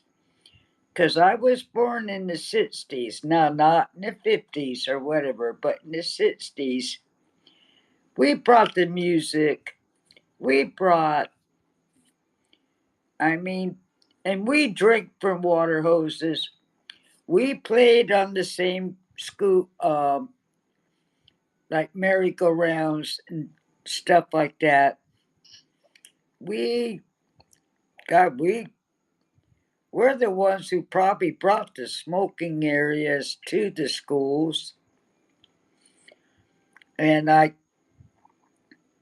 we're probably the ones in high schools that brought in what we called, well, when I was in high school, I was considered the freak and not the geek because we had freaks and geeks. I wasn't a geek, but I was a freak because we drank, we smoked, we did all of this, and we weren't worried about school. But I think we're pretty close. But we're the ones who brought you guys up properly. That's all I got to say. Well, you're right. The majority of us did have boomer parents. I will say that, and we give you hell, but it's all in good fun, right? Tonight's space is dedicated to Oh, our I Gen know X. that. Yeah, I know. It's dedicated to our Gen X Patriot community. We're so happy that we hit 200 members, and so we're here celebrating that. I'm getting some. I'm getting so here's how this rolls. Because if you're in my space, I put it all out there, and those of you that know me well. I'm getting some DMs. I'm hearing, oh my goodness, your space is really boring. Well, I tell you what, if the space is boring, hit the leave button. There's a million other spaces going on. If you're having fun, hang around, take part in the conversation, share the music, share the laughs. But if not, it is fine. Like I'm not that person, right? No, So if you don't want to be here, then don't be here, right? And anybody that's DMing me, just stop DMing me because I'm not checking my DMs anymore. So if you here's how this works. Any space I have, this is how it works. If you don't like what's going on in my space, if you're not happy with the conversation, I don't run a safe space. I believe everybody's accountable for their own feeling safe or not, right? So hit the leave button, make it easy on yourself, and go to another space. There's plenty. And Sue, this is not about you, my friend. This is about the DMs I'm getting. This is not related to you at all. So I'm just letting people know. I'm not going to say this over and over all night. This is how I run my spaces. We don't walk on eggshells. We're not super careful about what we say. All I ask is that people are respectful, that they don't curse a lot because I do record it and people go back and listen. But if you're looking for somebody that's going to be super, super careful about everything they say, then this is the wrong space for you, okay? Because again, this is a Gen X space and we really don't give a shit. So if you're not happy, if you don't like the conversation, if you're bored, then go to another space. It's all good. I promise I won't cry. I'll still sleep tonight and you're still welcome in my spaces. But that's how we're going to roll. So stay out of my DMs. Don't DM me anymore because I'm not checking them. And if you're not happy, hit the leave button and we're going to keep doing what we're doing because we're having good conversation, we're having good music, and we're having some fun. So if you're not about that, then by all means, please get out of the space. I won't say it again. Last time, get out of the space. Okay. Every space is not for everybody, nor is it meant to be. There's a million different spaces going on right now. So go find another space. I don't even know the order of hands, but I'm going to go with Lisa and then I'm going to go from there. So we'll go with Lisa and then we'll go, let me write it down. We'll go with Lisa and then we'll go with Candy and then we'll go with Nikki and then we'll go with CF. So I'll repeat that. We'll go with Lisa, then Candy, then Nikki, then CF. Go ahead, Lisa. No, I was just gonna jump in here. I mean, amen, Spunky. You don't like it. Oh, I almost said the F Get the word. F See, out. Just I'm say trying to be F. good. Just get the F out. F out. Yeah. Just piggybacking on what Florida Sue said. We mean no disrespect, Florida, when we talk like that. We just like to give you guys hell. You guys are the ones that created this monster. And we're so thankful for that. So never think for once that we're trying to show any disrespect. We just like to give you guys hell. And it's a little bit of payback for all of the times I heard don't speak until you're spoken to from my boomer parents. So there you go. There you go. All right. Candy, thank you so much for being here. I know it's not always easy for you to pop into spaces because of your the way your reception is and stuff. So speak while you can, my friend. And I'm so glad you're here tonight. Well, hello, Hello, hello. hello. Nice to see you, my friend.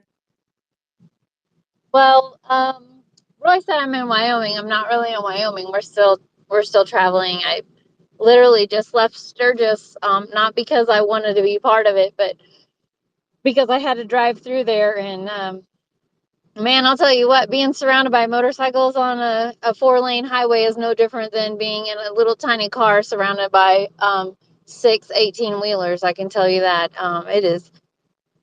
It was very Yes, they terrifying, always but it I'm getting always makes me ready nervous, but I love bikers. Like I've just always had a thing for bikers. When I was young, my mom had a couple friends that we'd go visit every summer, and he had a motorcycle, and it was like always a huge thing for the two of them to take me on their motorcycle. So like I'm that girl, right? And so when you say Surges, I'm like, oh my God, I would love to go to Surges. But at the same time, in traffic with them, you're right, it's never fun. Yeah, it's just you can't go anywhere. Everywhere is it's just completely packed. Like they have special parking for all motorcycles. So if you have four wheels, you're walking. You're walking a long way to get into a restaurant or anywhere. But we were gonna go celebrate our anniversary tonight, and we decided we're gonna put that off for a couple weeks since Sturgis is 2 weeks and we'll be home by then. And we're right in all the middle of that. We're just gonna go home and stay home. But if I pop in and out, it's because I'm driving through a canyon. And but I want to make sure I said hello and how much I missed everybody. And I'm hoping to be back strong by next week. But you never know. And as a fellow Gen Xer, right slap dab in the middle of Gen X years, um, great space, great space. Can't say anything more than that. Well, thank you so much, and chime in anytime. Let's go with Nikki. Go ahead, Nikki. Sorry. I just wanted to maybe piggyback off of what was going on with you, Spunky. Just if everyone can remember, co-hosting and hosting is not like speaker or listener. Co-host and the host have a lot of things to do. They're not just up here to speak. They are doing a lot of work behind the scenes, and to show a little bit of respect to them is not too much. With complaints after it was clearly stated in every single post and retweet of the day what this space was going to be about, is pretty disrespectful and pretty uncalled for. And this is Spunky's world. If you don't like it, no need for a DM, no need for the disrespect. We're all living in here to have fun in Spunky's world, as we were invited to do, as many of us retweeted throughout the day to do.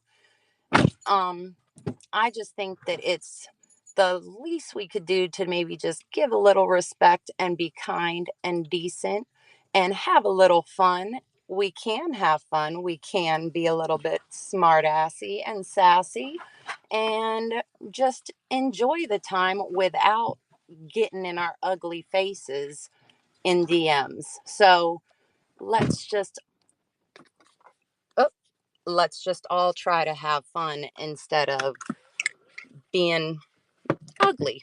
So I'm sorry. No, I appreciate that for When sure. And so I see the hands. Thank you, Nikki. I love Nikki's support. I'm glad she's in here. So just so you guys that don't know, just this'll help reiterate. This is my theme song. So listen carefully and then adjust whether you stay in the space or not accordingly.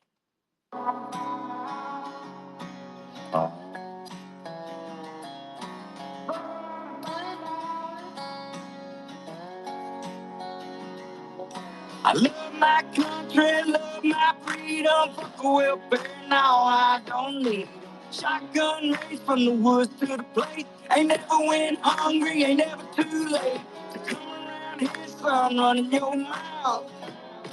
You can fuck around and find out. You can fuck around and find out. You may make it through the snakes, snares, and alligators, but once you get to the gate, you can't depend on your waiters, cause you'll be over your tater. I'm talking growing tomatoes, yeah. Feeding the worms, I fish with later. I'll have a fish stick plate over a 6-foot grave before I take a knee as our anthem plays. My hands on my heart, stand on what I say. And my Second Amendment handles what I can't. I ain't trying to be Billy Badass or talk shit. I'm just saying, there's the line. Don't cross it. I got a red ride gun when I was playing, so I don't run and hide from anything. Bitch, I'm a red, white, and blue collar boy from the South. Yeah. You can fuck around and find out. I love my country, love my freedom, fuck a welfare, now I don't need 'em. Shotgun race from the woods to the plate. Ain't never went hungry, ain't never too late to come around here, son, running your mouth. You can fuck around and find out. Oh, gee. Yeah. You can fuck around and find out. If they looking for me, well, they know where to find me. I'll be half drunk, strapped up in a wifey. I can show you if it's needed. When you see it, you'll believe it. If you don't love it, you can leave it. Michael Jackson, you can F-A-F-O, I teach you how this game go. Different joints, same smoke. Wake up where the same clothes. Real redneck, I'm a piece of white trash. Blue collar boy, but my lady's high class. Got the music way up loud with a cigar in my mouth. Fuck around and come find out how we do it in the South. Ain't saying nothing, but you running that mouth. I'll never take a hand out, I'm too damn proud. I'm a son of the dirt South with a truck seat high and these straight pipes loud. This land, land of freedom, double barrels in case we need. Man up or sit the ass down. We done talking, fuck around and find out. Love my country, love my freedom, fuck a welfare, now I don't need 'em. Shotgun race from the woods to the plate. Ain't never went hungry, ain't never too late to come around here, son, running your mouth. You can fuck around and find out. You can fuck around and find out.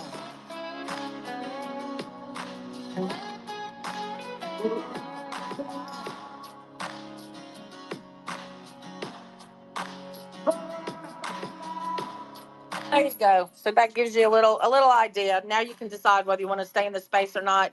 I'm a Louisiana girl, and that's a Louisiana artist. His name is Brian Martin, Bryan. That's his FAFO song, which I love, and it just seems quite appropriate for me to have that as my song. So for those of you that have just joined, thank you so much for being here. I always say that time is a commodity. So when you literally choose to spend time in real time in someone's space, that really means a lot to me. So I thank you for being here. The space is being recorded, so I do ask that you please share it out. It only takes a second. We've had a lot of people in and out, and very few have shared it. And I do like you to share it simply because it extends the reach, and we can get more Gen X and we can get more other patriots in here to be part of this conversation. I see the mic request, and I'm going to grant them. I just want to make sure that everyone is clearly on board with what we're talking about. We're not talking heavy stuff. We're not talking politics. We're keeping it lighthearted. We're keeping it fun. Those of us that are Gen X, we're reminiscing about being a Gen X. Those of you that aren't, you can be part of the conversation, obviously, but keep it lighthearted. If you want heavy, if you want politics, lots of other spaces going on. So please hit the leave button and go find one of them. In the meantime, in between time, Sue, I see your hand. Go ahead, my friend. Hey, first of all, I was not getting heavy on you guys Oh no, at no, no, no! all. None But of that was directed at you. So just know that none of that none of that okay, speech was directed at you. None of it.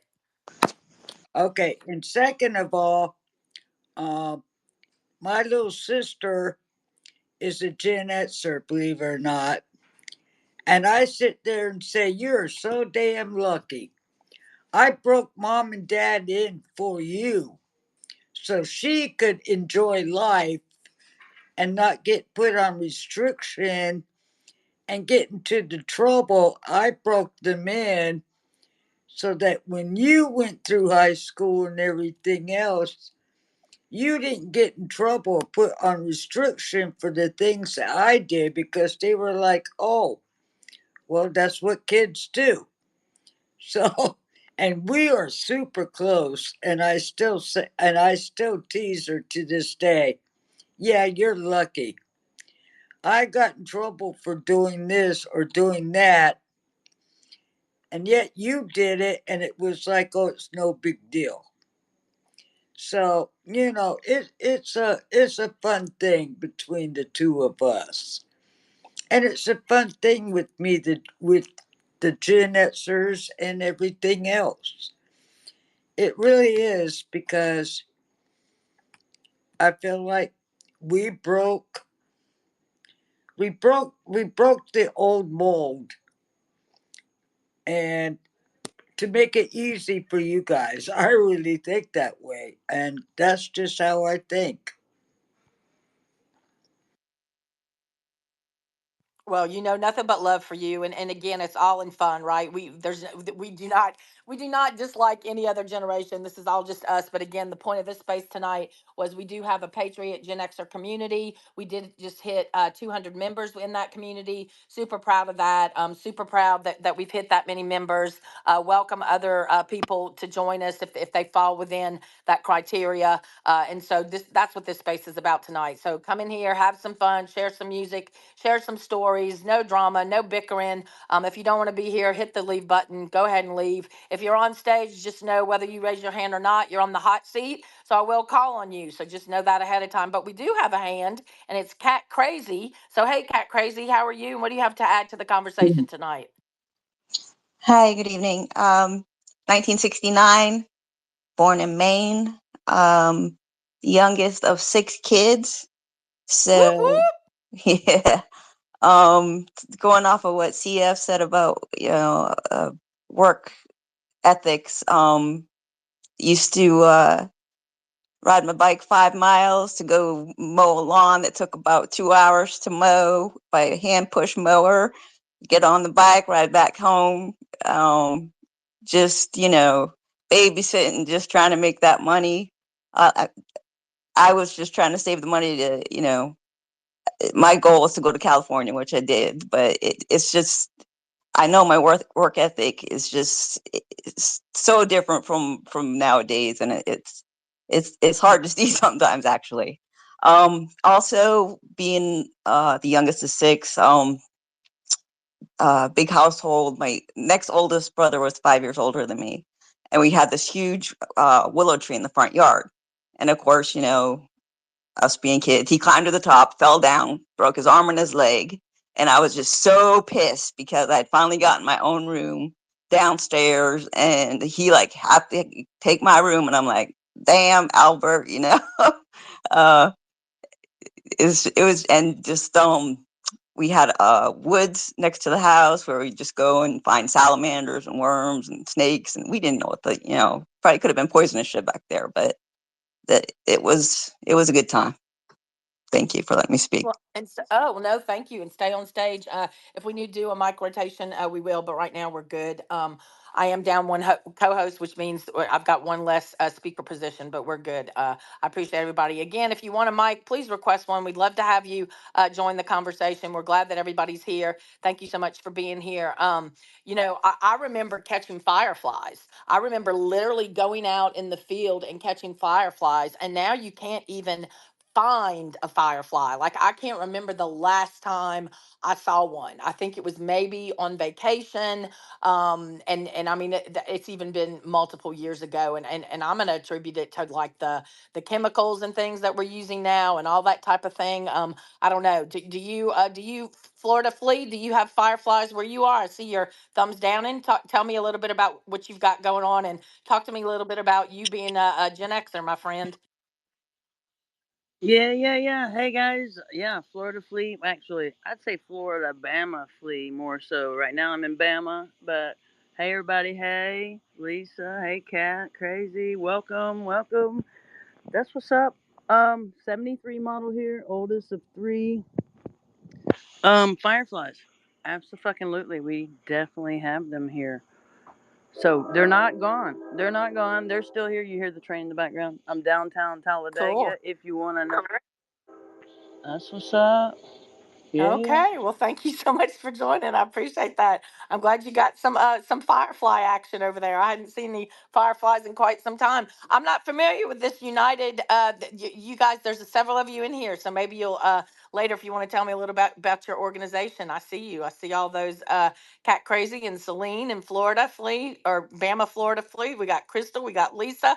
So you'll have to DM me and maybe tell me a little bit more about your organization. But anyway, let's talk a little bit about punishments because, like, I think as Gen Xers, we had some really interesting punishments. I know that my mouth was always an issue. Again, surprise, surprise. My nickname's not Spunky for no reason, obviously. But yeah, we had quite some interesting punishments. And so, one of the ones I got quite frequently. I had to eat several bars of ivory soap. And what I mean by that is not literally eat the whole bar, but my mom did wash my mouth out literally with Yeah. soap.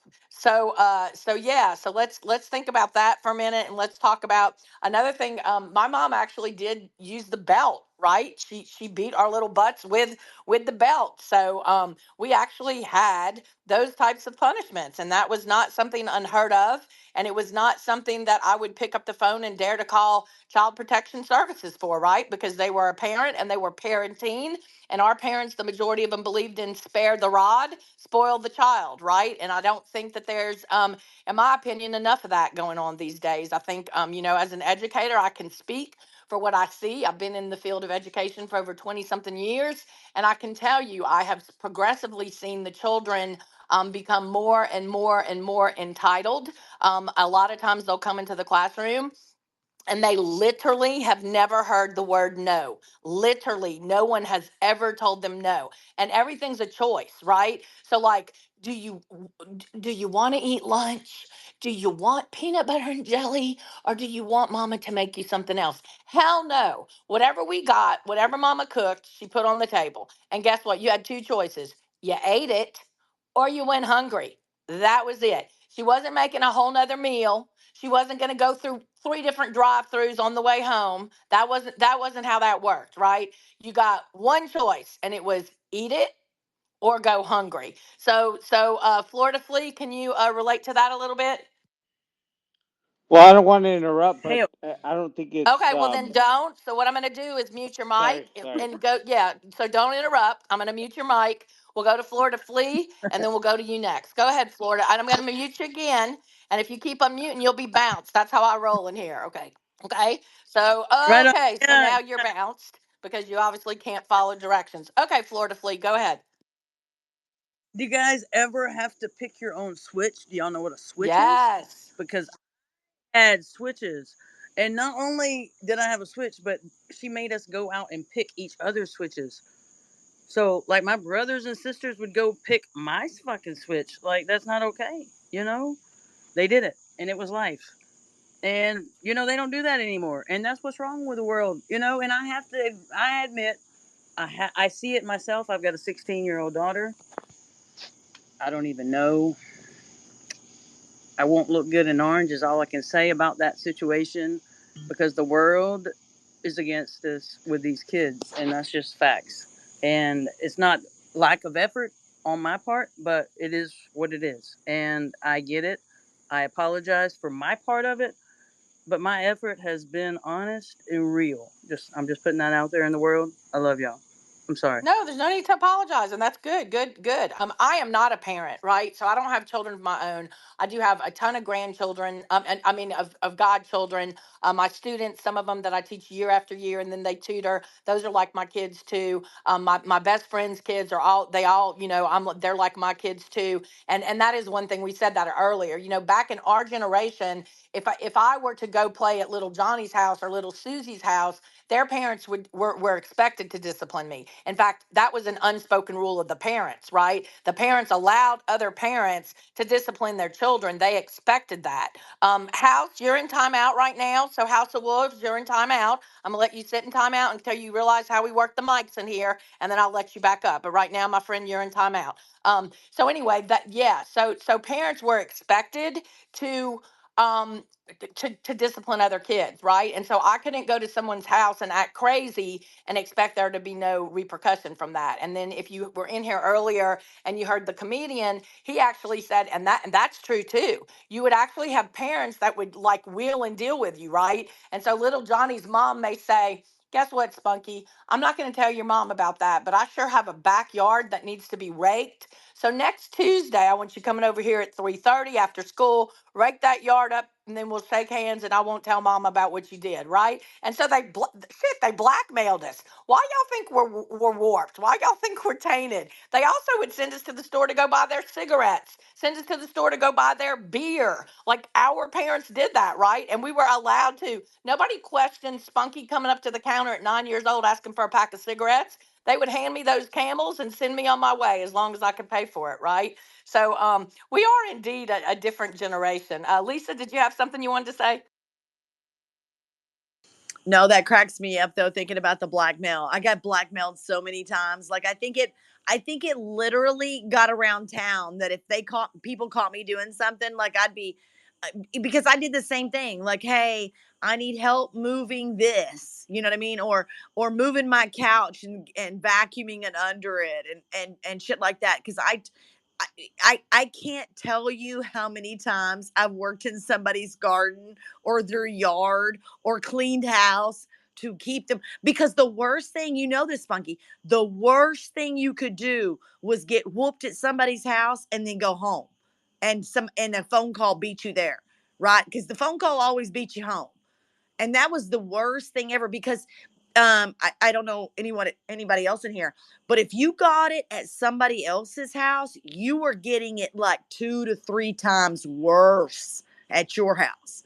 Like it was going down because you had embarrassed your parents, or you know what I mean? Like it was terrible. So that was the last thing I want to do. So as I progressed in my blackmail, I'd be like, hey, is there something, like, can I help you mow? Can I help you? Like, I'll vacuum underneath the couch. I'll take your rugs out. What can I do to keep you from telling my parents? I figured it out really quick.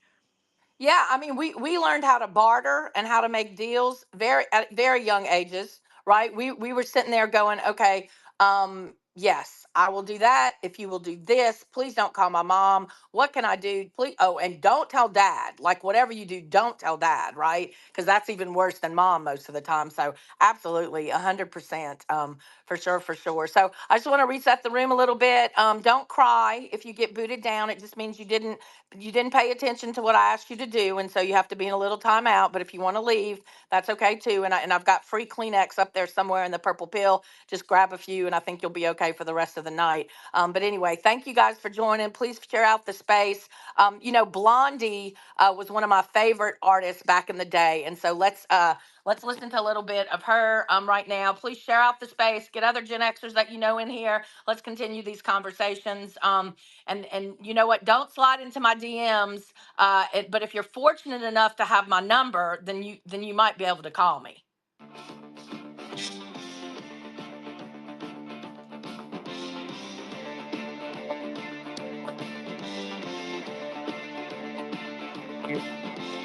Color me your color, baby. Color me your heart. Color me your color, darling. I know who you are.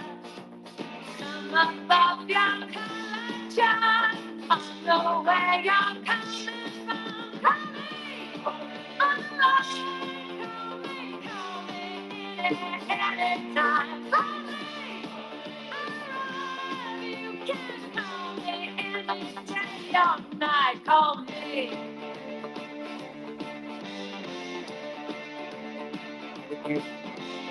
Cover me with kisses, baby. Cover me with love. Roll me in designer sheets. I'll never get enough. Emotions come on love.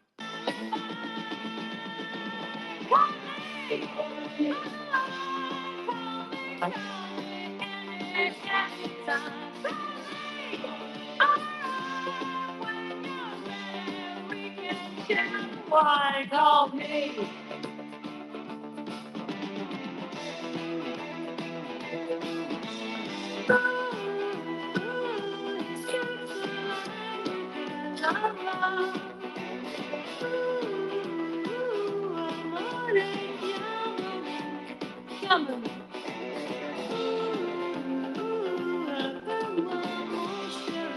Appelle-moi, anytime, like anywhere, anytime, like anywhere.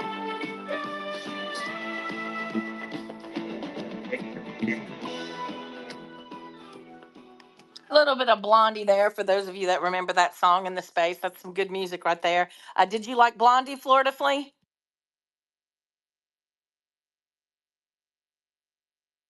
Caw, caw, can you hear me?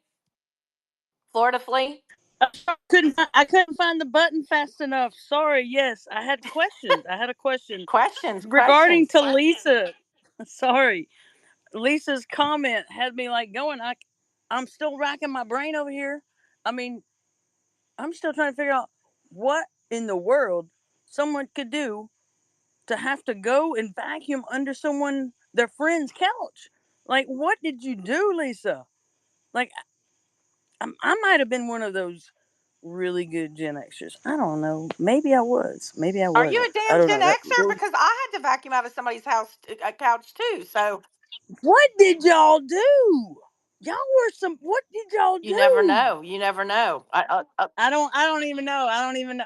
Y'all might need to just DM me and tell me I need information. I'm just saying. I'm putting it on the download I'm just saying. I'm putting it Lisa, out there. I need Lisa, to do know you want this to share what you information. did, Lisa? I don't know that I really want to share what I did in my delinquent juvenile years. Sure. So I got caught by the pastor's wife at the beer joint at 14. So I made a deal with the pastor's wife that I would, that was one of the things that everybody always like. I only used vacuum under the couch because it was like one of the easier things to do. And so, like it was kind of a mind game for them. I'm like, hey, I'll come, vacuum, whatever. But yeah, she caught me at the beer joint at 14 and threatened to tell my mom. And I was like, I'll come vacuum your whole house. I don't care. Underneath the couch, whatever. And anyway, so she was the preacher's wife of the First Baptist, which is the biggest church in town. So I figured I better do something or word get back. So Heard. That's legit. Okay, I give you that. That's not too bad. I mean, okay, all right. Yeah, but now Spunky, now I don't know. No, what you got? Yeah, well, I What won't you be got? sharing my story. Yeah, I you won't. I won't be sharing mine. I didn't figure you was gonna come Yeah, off I'm with not. that I'm not. That information. that is privy information. I will Classified. take that. That's I will take classified. that to my grave. I could tell you, but then I'd have to kill you. So we can't have any of that going on tonight. Heard. So Yeah, let's not do that tonight. That's a little unnecessary. we'll refrain from that tonight. If you're down there and you want to be part of the conversation, grab a mic, please. Come up and have a conversation with us. And if you do have a mic, just know you're on the hot seat. You're on the hot seat, baby. Whether you got your hand up or not, I'm going to call on you. So be ready. Mike, it's so good to see you. How are you tonight? Okay, all right, cool. I got to the button in time. I didn't want that call, you know. Um, how are y'all Well, doing on this fine? now just because you don't want it, you're going to get it. Caw, caw. Okay, go ahead. How are y'all doing this fine Saturday evening? We are doing Um, well. We're just hanging out. We're just chilling, just having some fun, keeping everything lighthearted. No heavy topics, no politics, no drama, no bullshit, right? So just come in and have some fun with us.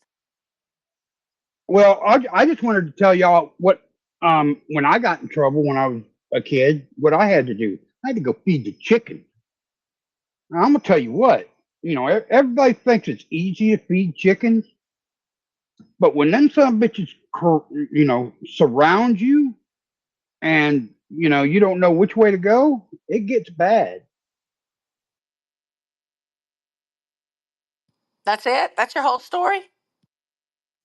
What the fuck? You don't have. Watch out for the F word. Watch out for the F word. Oh, sorry. What the F? What? That's Um, that's the whole story, what I Mike. got? Is that it's hard to feed chickens? Like that's what you came into my space to say?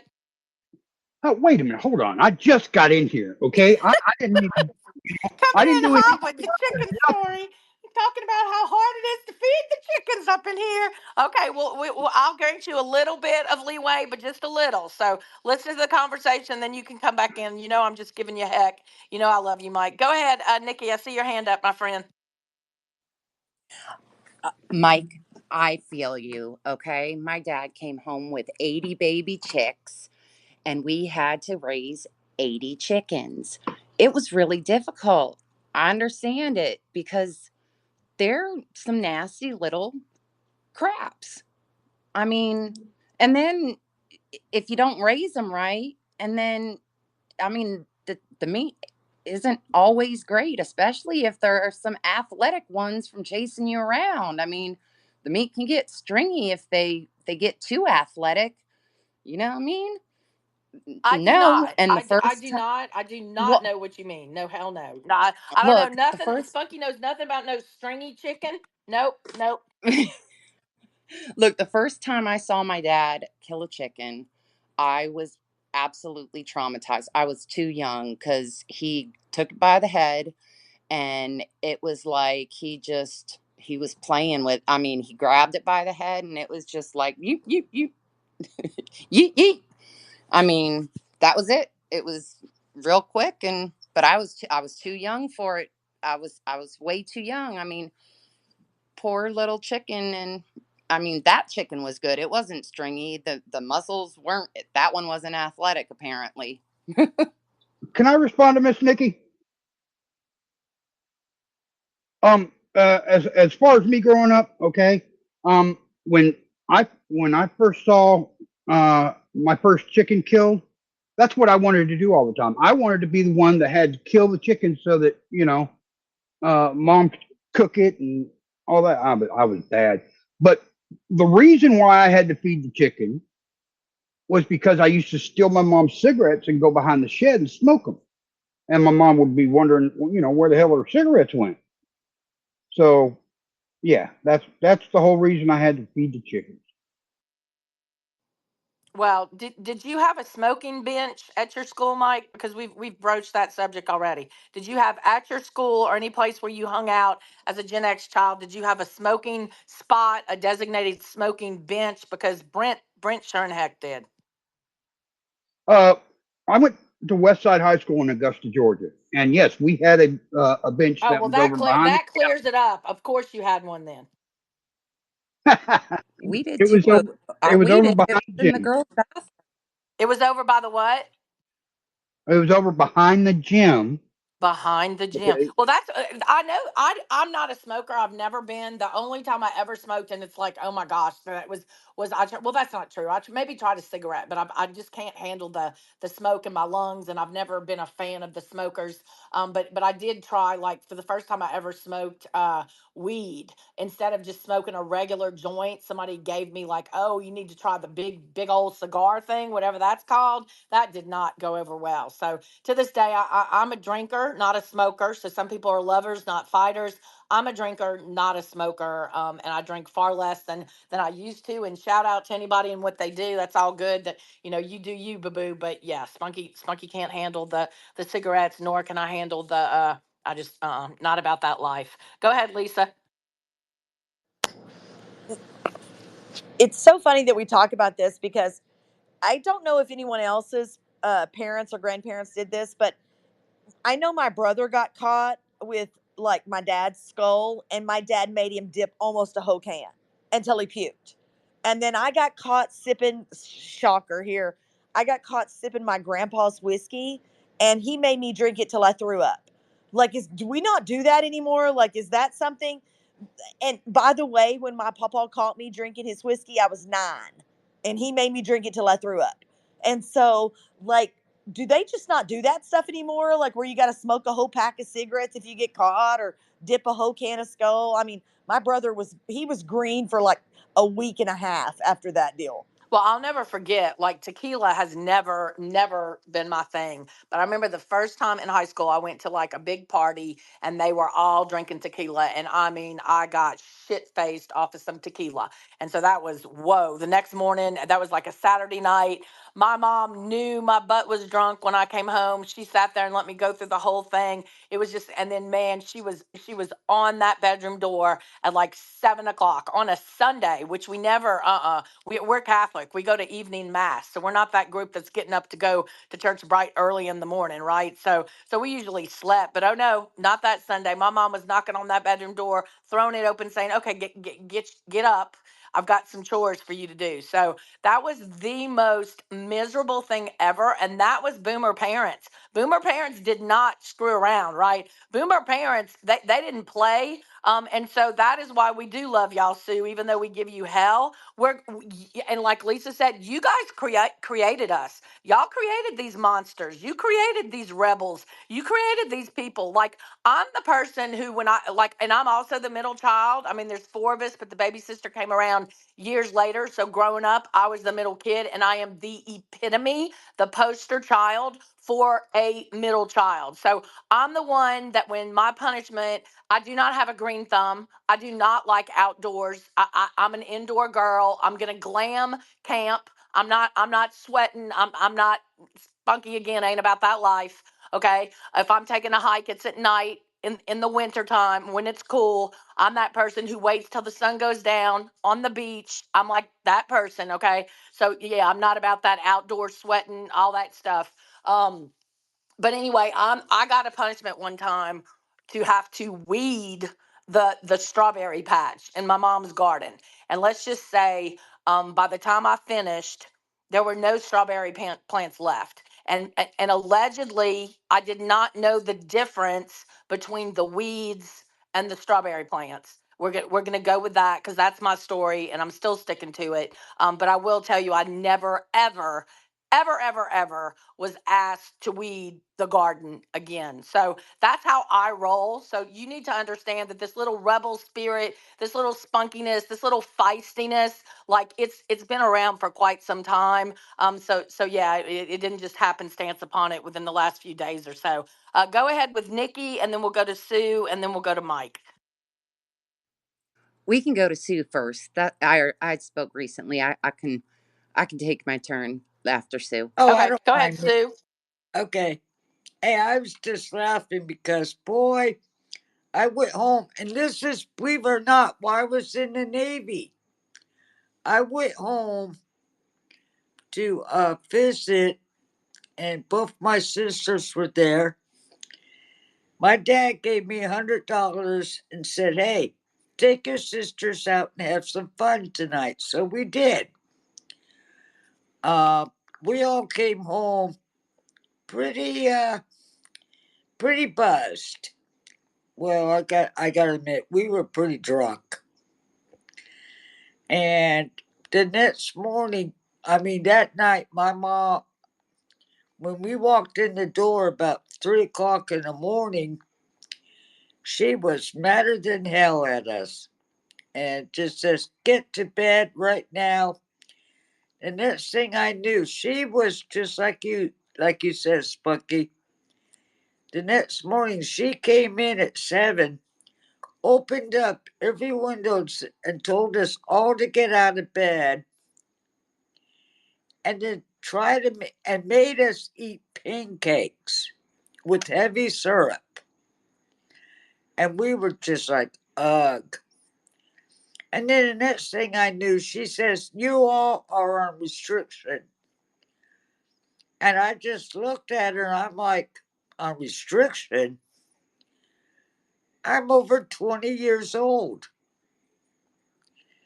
I was like, the hell with this. I picked up the phone that was calling the airlines to go back home. Because I lived in California at the time. My parents lived in Florida, where I live now. And I was like, what the hell? But I had to laugh because she took the phone away and hung it up. She goes, "You're teaching your sisters the wrong way." And I was like, what? And I was like, Dad gave me the money. He told me to take them out for a good time. That's what we did. And I couldn't believe it. But both my sisters got off of it, and I got in trouble for it. And then my mom babied them. And I was like, okay, this is how it works. But I just had to laugh when you sat there and said your mom. And boy, did my mom punish me, especially eating pancakes. But I just had to laugh at that. It's things we look back at today that I laugh about, and I enjoy those memories. I do. I enjoy those memories.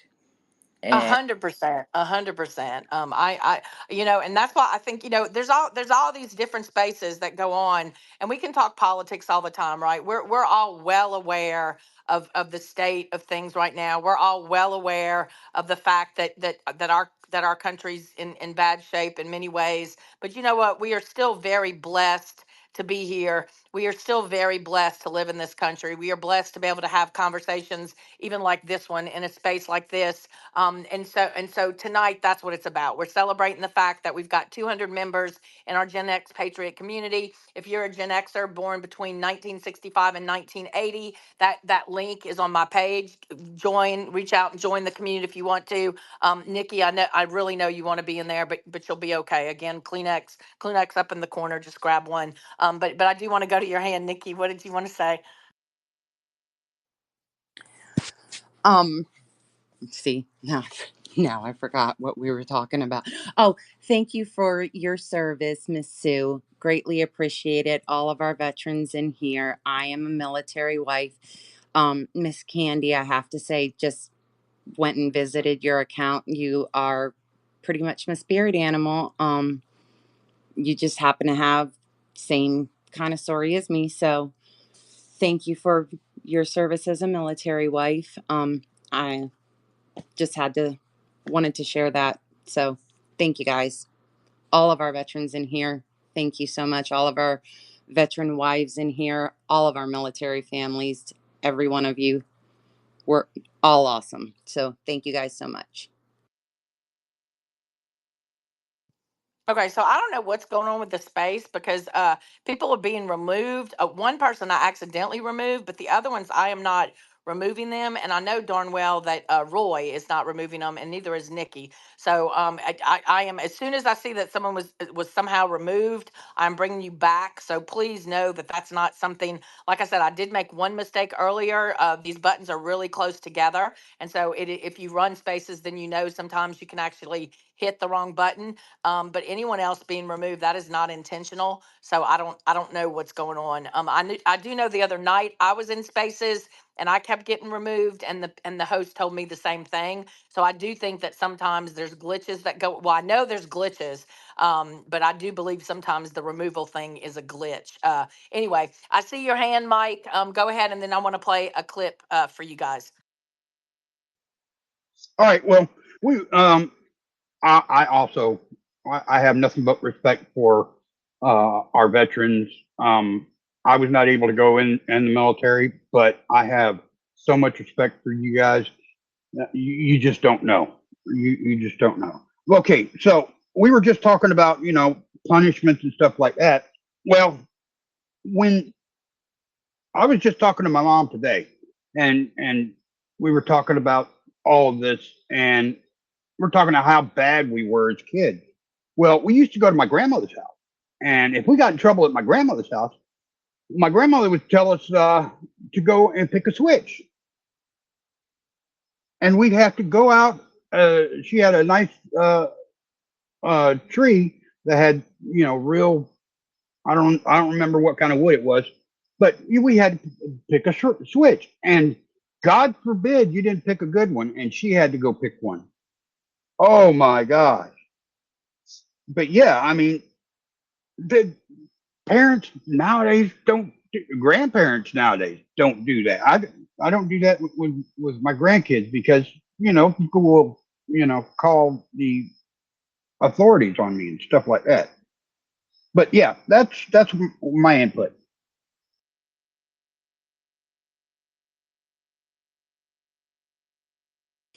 That's what I was going to say, Miss Spunky. We were talking about, sorry, brain fog, um, punishments and smoking cigarettes and drinking alcohol and having us get alcohol poisoning from drinking everything to the point where I actually still to this day will not drink alcohol. And they say, oh, it's an acquired taste. Uh, Well, I acquired something when I drank so much that no, because they had me drink a whole bottle of something till I puked.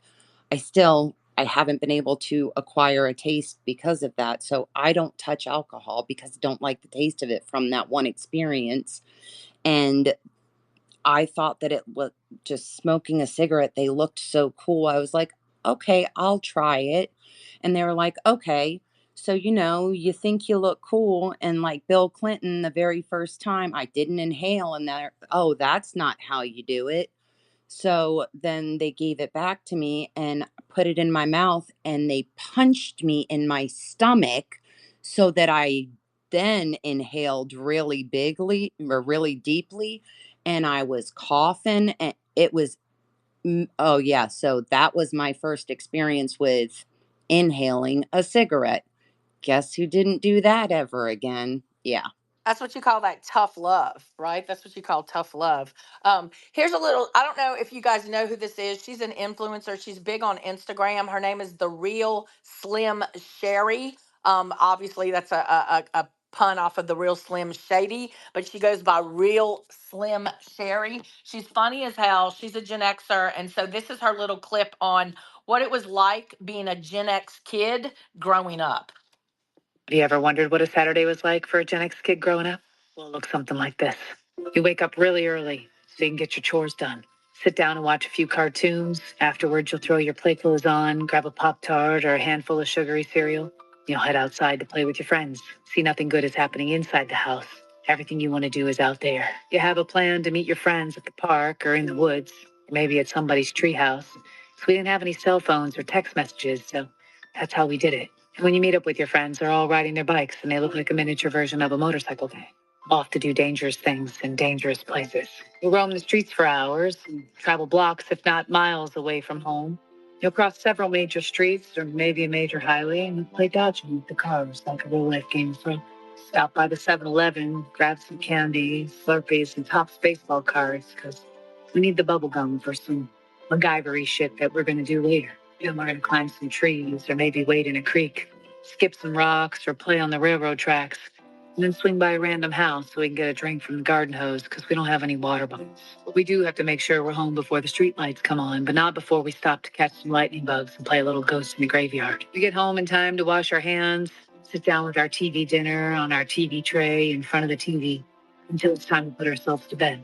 That bed is a fort that we made out of our pillows and blankets, and we'll drift off to sleep with a flashlight, reading a book about adventures we could only dream about. Because we didn't have any YouTube or TikTok to paint the picture for us, and we had to use our imagination. That shit all over again tomorrow. That is and it's time for another Genesis. Very much reminiscent of my childhood, and I'm sure some of you guys can relate to that as well. Those were the good old days. I mean, talk about like people are so worried now. They get bent out of shape out of everything. We half the time we were in a car, we did not have a seatbelt on. Okay, and look at us. We're all still here today. We were around people literally chain smoking. We were around secondhand smoke our entire life. And look at us. We are still here in spaces, live to see another day. Beer. How many pictures have you seen of those little kids on someone's lap that literally is drinking a beer out of the beer can at the golden age of like 5, 6, or 7?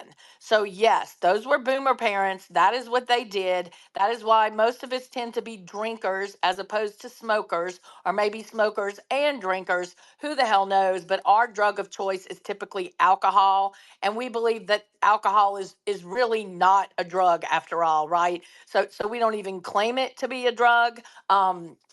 But just so funny. And latchkey kids, right? Unfortunately, we were from the generation that a lot of our parents were divorced or separated. So we had maybe one parent. A lot of times we had one parent, and even if we had both, they were working their asses off, right? So we would come home and we've got that key around our neck to that empty house, and therein, that's when you got the hierarchy of the siblings. If you had siblings, you knew who the hell was the sibling. You knew who the hell was in charge. And it wasn't Spunky, although Spunky tried to be. No, I'm the middle child, so that did not fall to me. It fell to the eldest, my older sister, and she was in charge. She was like the pseudo mom. So she would cook for us. She would take up for us. She would try as hard as she could to cover up for us. But some sins just were too big for her to try to cover. Right, those childhood sins like maybe eating too much ice cream before dinner and trying to do things so that mama didn't beat your ass when she came home and her chocolate ice cream was all gone, right? Little things like that. But go ahead, Mike. I see your hand up. Okay, does anybody remember the movie Dazed and Confused? Okay, because that movie was my high school life. Okay, I was the oldest of all my brothers and sisters. Um, I was the oldest, so I was the one that was getting in all the trouble. But I was also the one passing all that trouble off on my brothers and sisters. Um, yeah, and Dazed and Confused, man, I think, anybody remember Mad Dog 2020? I used to drink that, and I used to smoke as much pot as I possibly could. Oh my gosh. I mean, I was a pot smoker from hell. Well, thank you for sharing. Thank you for sharing. It looks like Lisa can relate to that. Lisa? Not the pot smoking. My dad was the deputy sheriff. That would have never gone over. But the Mad Dog for sure. And the thing about Mad Dog for us is you would go to the Sonic, right? Because everybody parked their cars at the Sonic on Friday and Saturday nights. And we would get the big 40, or the, I guess they're called Route 44s. I guess maybe back then it was 32 ounces. But we would get the Sonic Ice because there's nothing better than Sonic Ice, and then we would pour the Mad Dog over the Sonic Ice, and then you drink it out of the Sonic cup as you're sitting on the tailgates at the Sonic Park, and while everybody's dragging town, which is what I miss, because I love Dragon Town. I don't know if anybody else did that, but we did it and we loved it. That was exactly what they did. That all the cool kids hung out in the parking lot, the biggest parking lot we could find, right? And all the souped up trucks and all the cool things that looked so cool back then. And then you would just like either hang out in the parking lot and talk to each other because that was super cool, or you would just get in your car and like go up and down the same stretch of the street over and over. Like that was it, right? So funny. And definitely, one reason I love the movie Breakfast Club so much is because when you look at those kids who were sitting in detention, that was truly what we were like in high school. Each one of those categories or labels or whatever it is that you want to call that those kids sitting in detention had, that was really how it was back in our day. And the cool thing was, you didn't. It's kind of like that group, right? They're sitting in detention, and there may be those unspoken boundaries, I guess, where somebody wouldn't normally talk to somebody, but then when you get a group like that, they all kind of hang out, and they all kind of they chill together, and they talked and they hung out together that day. But then they were honest with each other, and they literally said to each other when someone asked them, they looked them in the eye and they said, how will things be when we get back to school Monday. And they were honest and they said, well, it's not going to happen. And so that is one thing. And I'm not saying Gen X is, I am saying we are the best. Of course, we're the best, but I'm not saying that Gen X is perfect. Obviously, I'm not saying that there's not. I mean, you can't always say every single person in every single category, regardless of what it is the same. But my experience is based on the Gen X, that the crowds that I deal with, which are mostly my generation,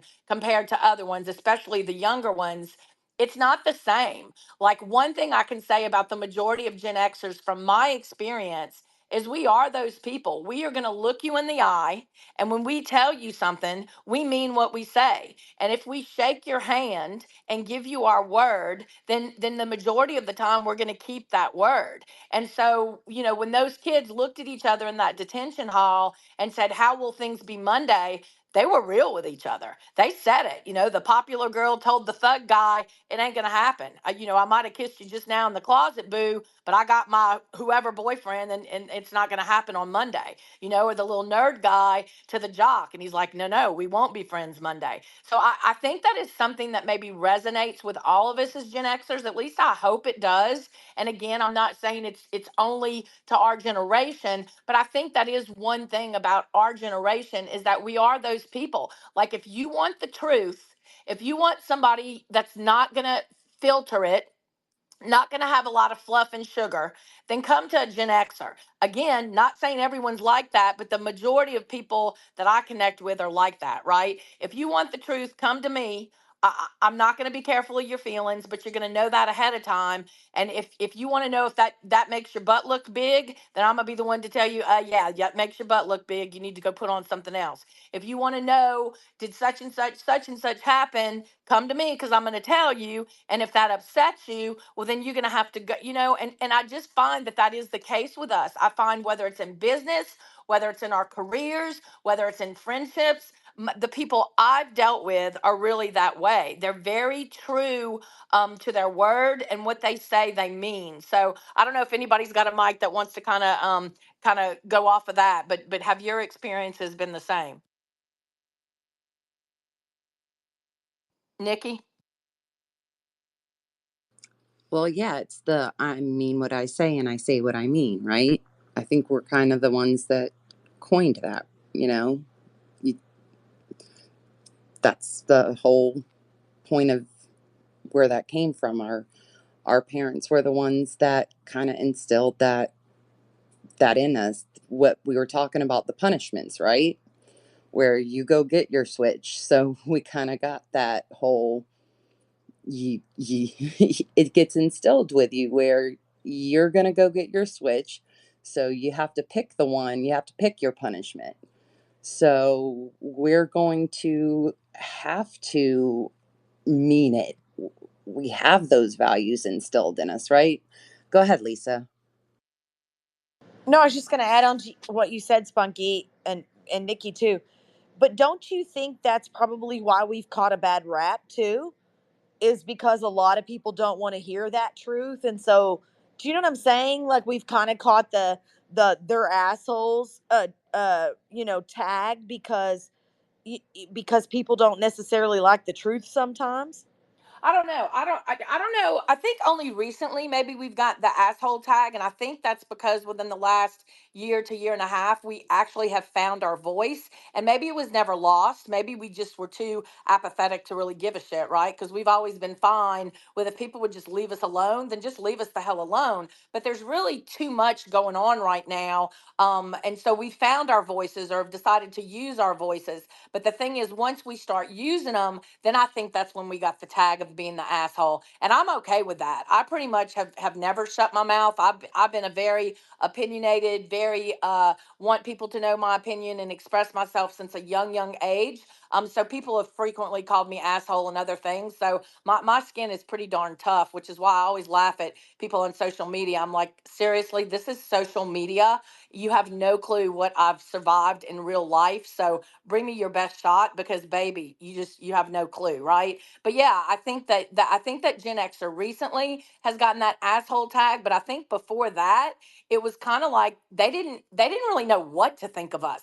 And now if you see like some of the videos and things that trend, because Gen X is definitely on the trend right now. You got all these youngsters making these videos, and literally what they are saying, if you listen to them, is just leave them alone.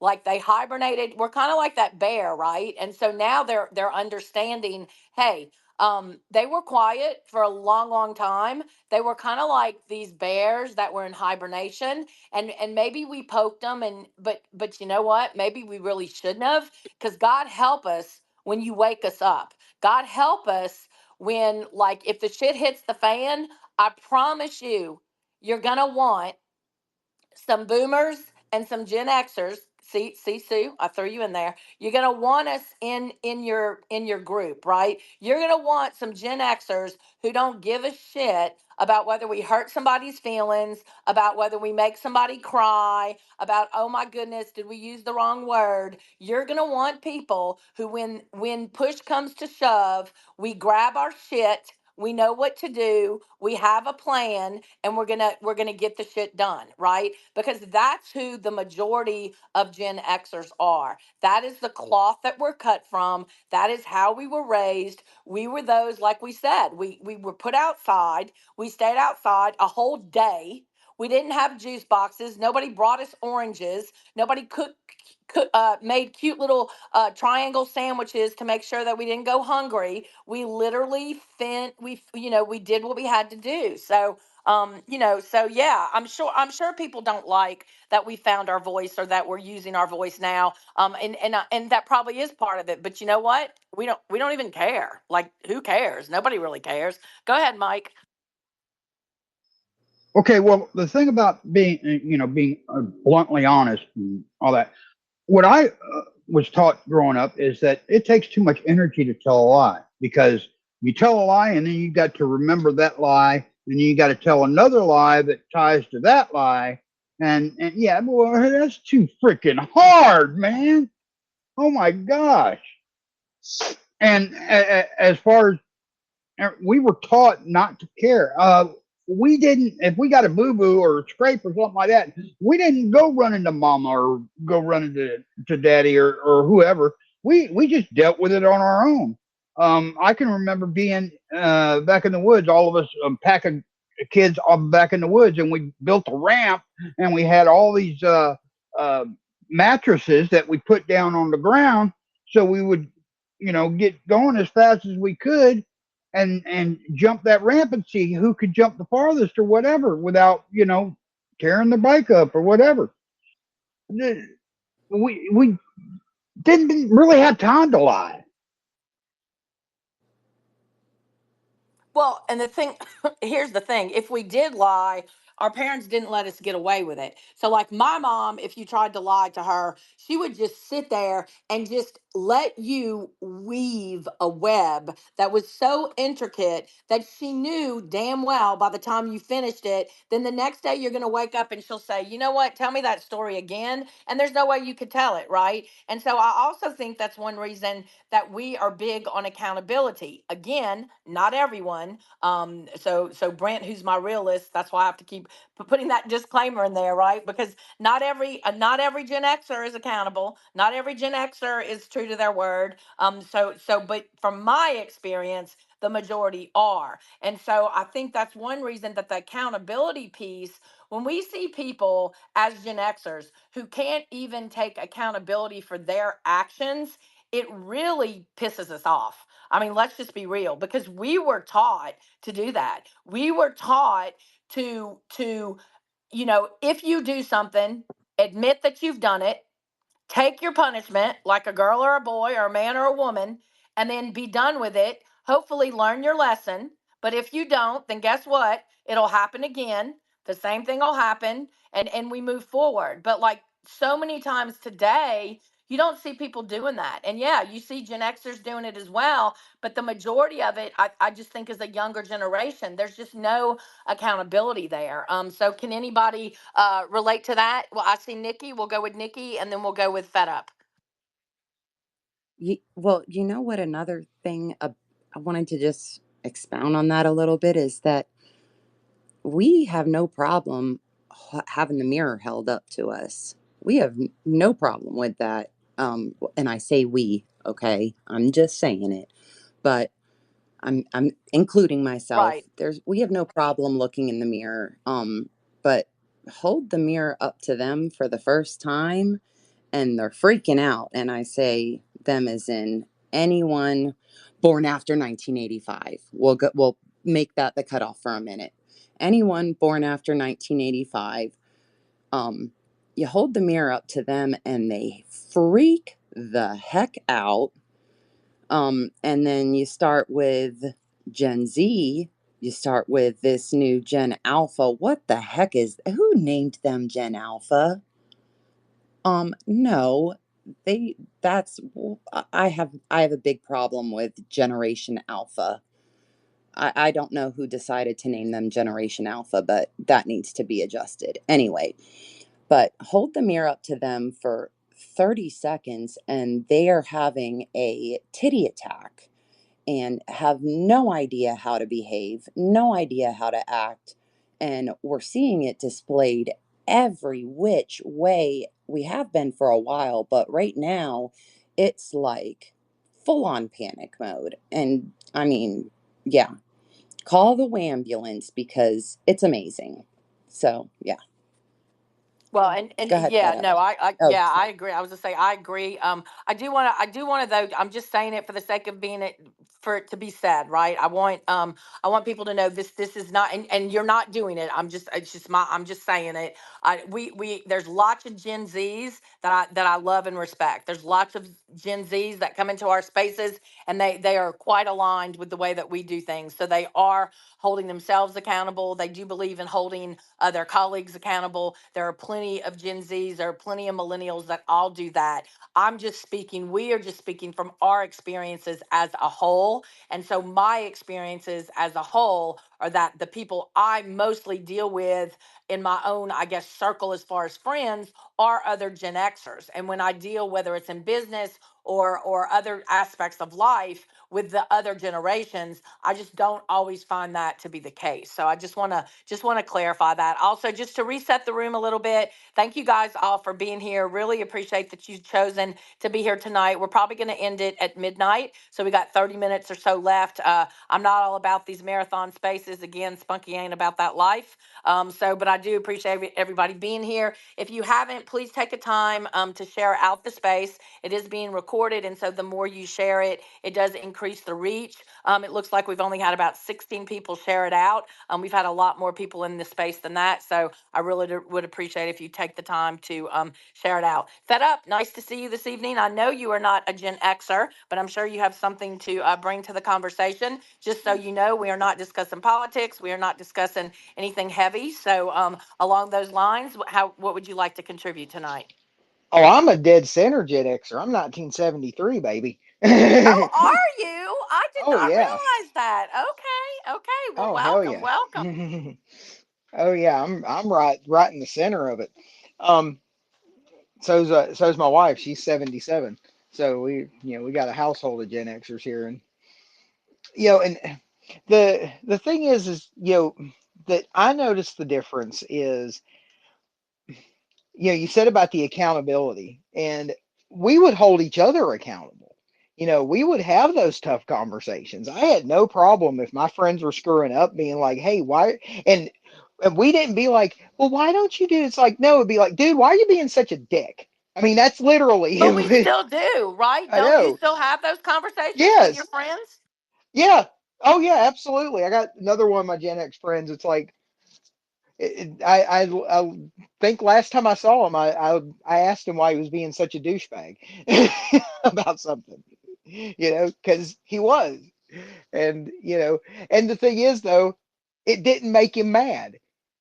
That was like you said, we don't mind that light being. We actually appreciate it sometimes, right? And part of it was because we kind of had to hold each other accountable to survive, because a lot of us, I wasn't a latchkey kid, I was lucky, but the thing is, it didn't matter if you were a latchkey kid or not. your friends you hung out with were. So you ended up still having partially that experience because it's like, yeah, I had both parents in the home. My mom, all but 2 years of me growing up, was a stay at home mom. I mean, I had, but when I went to every one of my best friends, their parents were divorced. So Yeah, we would yeah. go I know after there were school a to the lot. A empty lot house. of us had divorced parents, I think. Hmm. I either had divorced parents. I had one, unfortunately, that had lost his dad, and so their other, their one remaining parent, whichever it was, worked. So if you went to their house after school, it was whatever. Or you went to their grandma and granddad's house, and grandma and granddad never watch you like your parents do. They're kind of like, just go out and play. And so you still had that same thing. And and it was true that people think we're joking when we say that TV used to come on every night and put a thing on. It's 10 o'clock. Do you know where your children are? No, that was a real thing because they didn't know where their children were half the time. Especially if you were in a neighborhood that was close around. You rode your bike to so and so's house, or mom dropped you off after school at such and such a house, or they'd pick you up, or whatever it happened to be. And then, oh, God forbid, once one of us got old enough to get a car, you never saw us. You know, the second that happened, uh, oh, mom and dad's house that exists. That's where I sleep and maybe eat dinner if I didn't grab something at McDonald's. While I was running around, or at the bowling alley in my case, because I practically lived there because there wasn't a lot else to do in my town. So, uh, yeah, you are 100% spot on, and you're uh, seeing it with some of the people that are getting so noticed now in the culture, right? I mean, think of three of the big names that are really driving stuff right now. They're all three Gen Xers: Tucker Carlson, Joe Rogan, and Alex Jones. They're all three Gen Xers. And they're all yeah, you're right. And they're all very kick ass, and they don't take names, right? They're going to say what they want to say, and Correct. they're good, and they don't really care. So thank you so much for joining us, and thank you for your contribution. Hang around a while. Go ahead, Lisa. Don't you think those, just piggybacking off what FedUp said, don't you think that's why we hate hypocrites so bad? Is because we used to hold each other accountable. And that's why we are very skilled at pinning people with questions, because you were like 100% like interrogating people.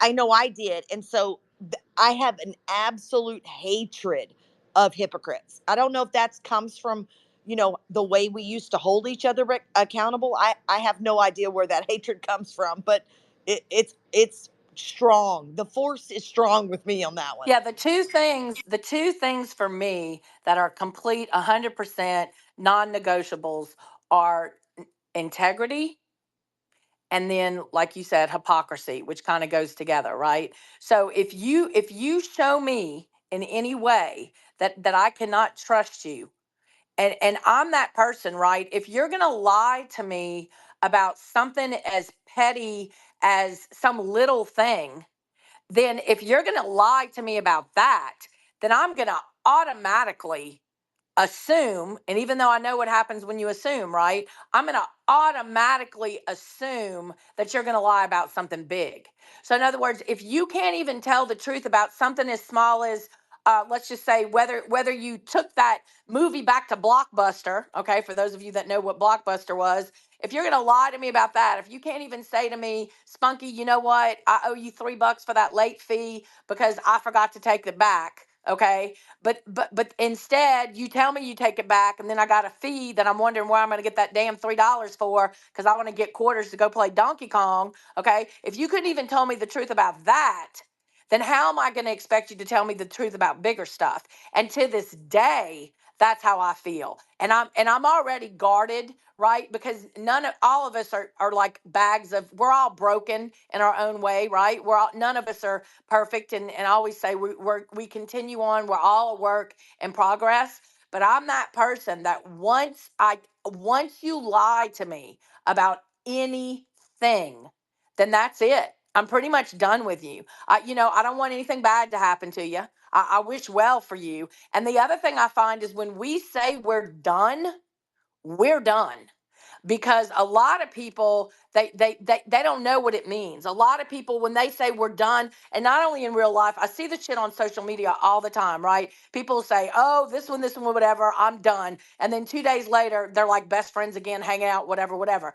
I'm not that way. I'm not that way in real life, and I'm definitely not that way on social media. And sometimes I know like the things kind of get all intertwined.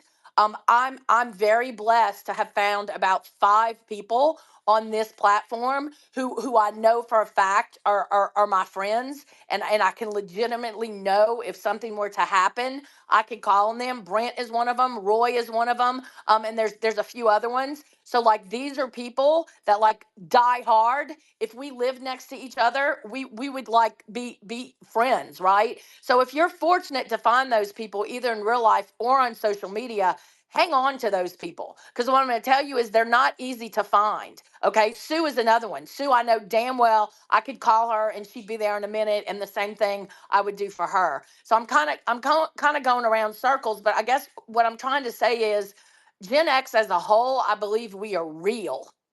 And I believe that's why we get the bullshit that we get in this day and age. And there's one of my favorite artists on this platform, his Danger Devon. Hopefully, if you come to some of my other spaces, you'll hear him. But he has a song that he wrote, and it's called The Real Fake.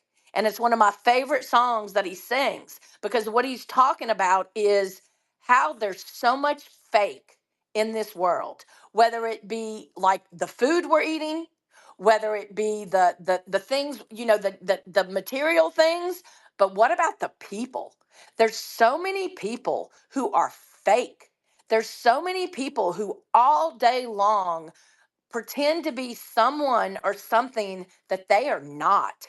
And I have never been that person. And I have always been someone that Monday, Tuesday, Wednesday, Thursday, Friday, unless I don't have my coffee. Okay. It's pretty much the same person, right? I'm not going to change contingent on who I'm talking to, which way the wind's blowing. I'm not. I'll gauge my conversation, right? There's people that you're going to have a more casual conversation with, like in a space like this, as opposed to a more professional. And that's kind of how you roll that way. But as far as me and who I am, what you see is what you get. And that's it. And if you don't like it, that's okay. I don't really care. If you do like it, then hey, let's talk. Let's have a conversation. Let's hang around. We might be friends. We might not. It's okay. And the same thing in spaces, and the same thing with the people that I make a connection with. And I think that that's true for the majority of Gen Xers. We are not fake. We are real.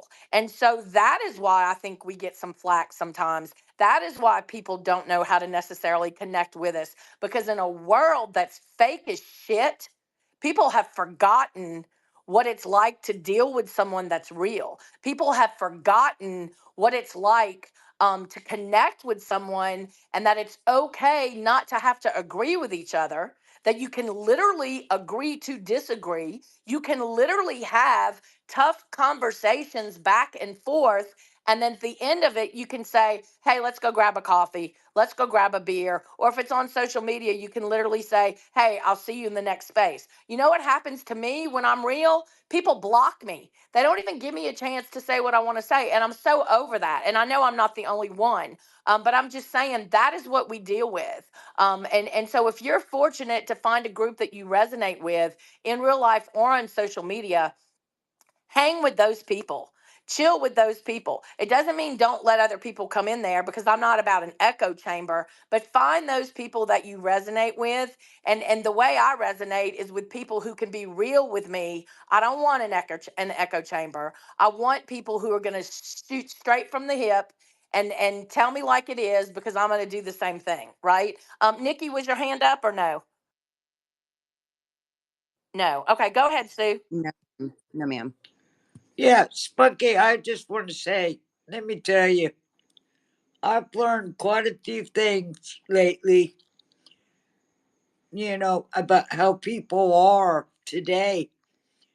Because my biggest two things is I don't like liars or thieves. And boy, and when you try to help somebody out and they lie to you or steal from you or whatever, boy, I mean, I just can't believe how people are today. And then, like, recently dealing with somebody to help me out around the house, I did a handshake deal for somebody to help me out, taking out part of my fence and all. We did a handshake deal, and then all of a sudden, he changed his price on me. I mean, I just don't get it. That's not how we were. It's not how we were. And it's, people taking advantage of others. And sometimes I think it's because I'm a single female or whatever. But it's just, it makes me so damn mad because I am honest with people and I will help anybody out in this world. But when you lie to me or you steal from me, oh, you're out of here. And and it's gotten to where now I don't trust anybody. And I hate to say that, but it's gotten to where I could probably help somebody else out, but I'm too scared to because of how people are today, and it's how people are today. And I won't say they're Gen Xers or boomers or whatever. And it's I think it's just people not wanting to do an honest and the rightful thing anymore.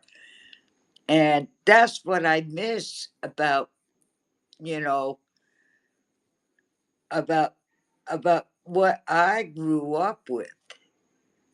And it's frustrating. It's very, very frustrating. And I don't know, you know, I just don't understand how these people go to bed at night and put their head on a pillow and sleep. Because I couldn't do what people have done. And it is so, so sad that this is what what this world's come to. I agree. I agree. And just so y'all know, Sue has a huge heart.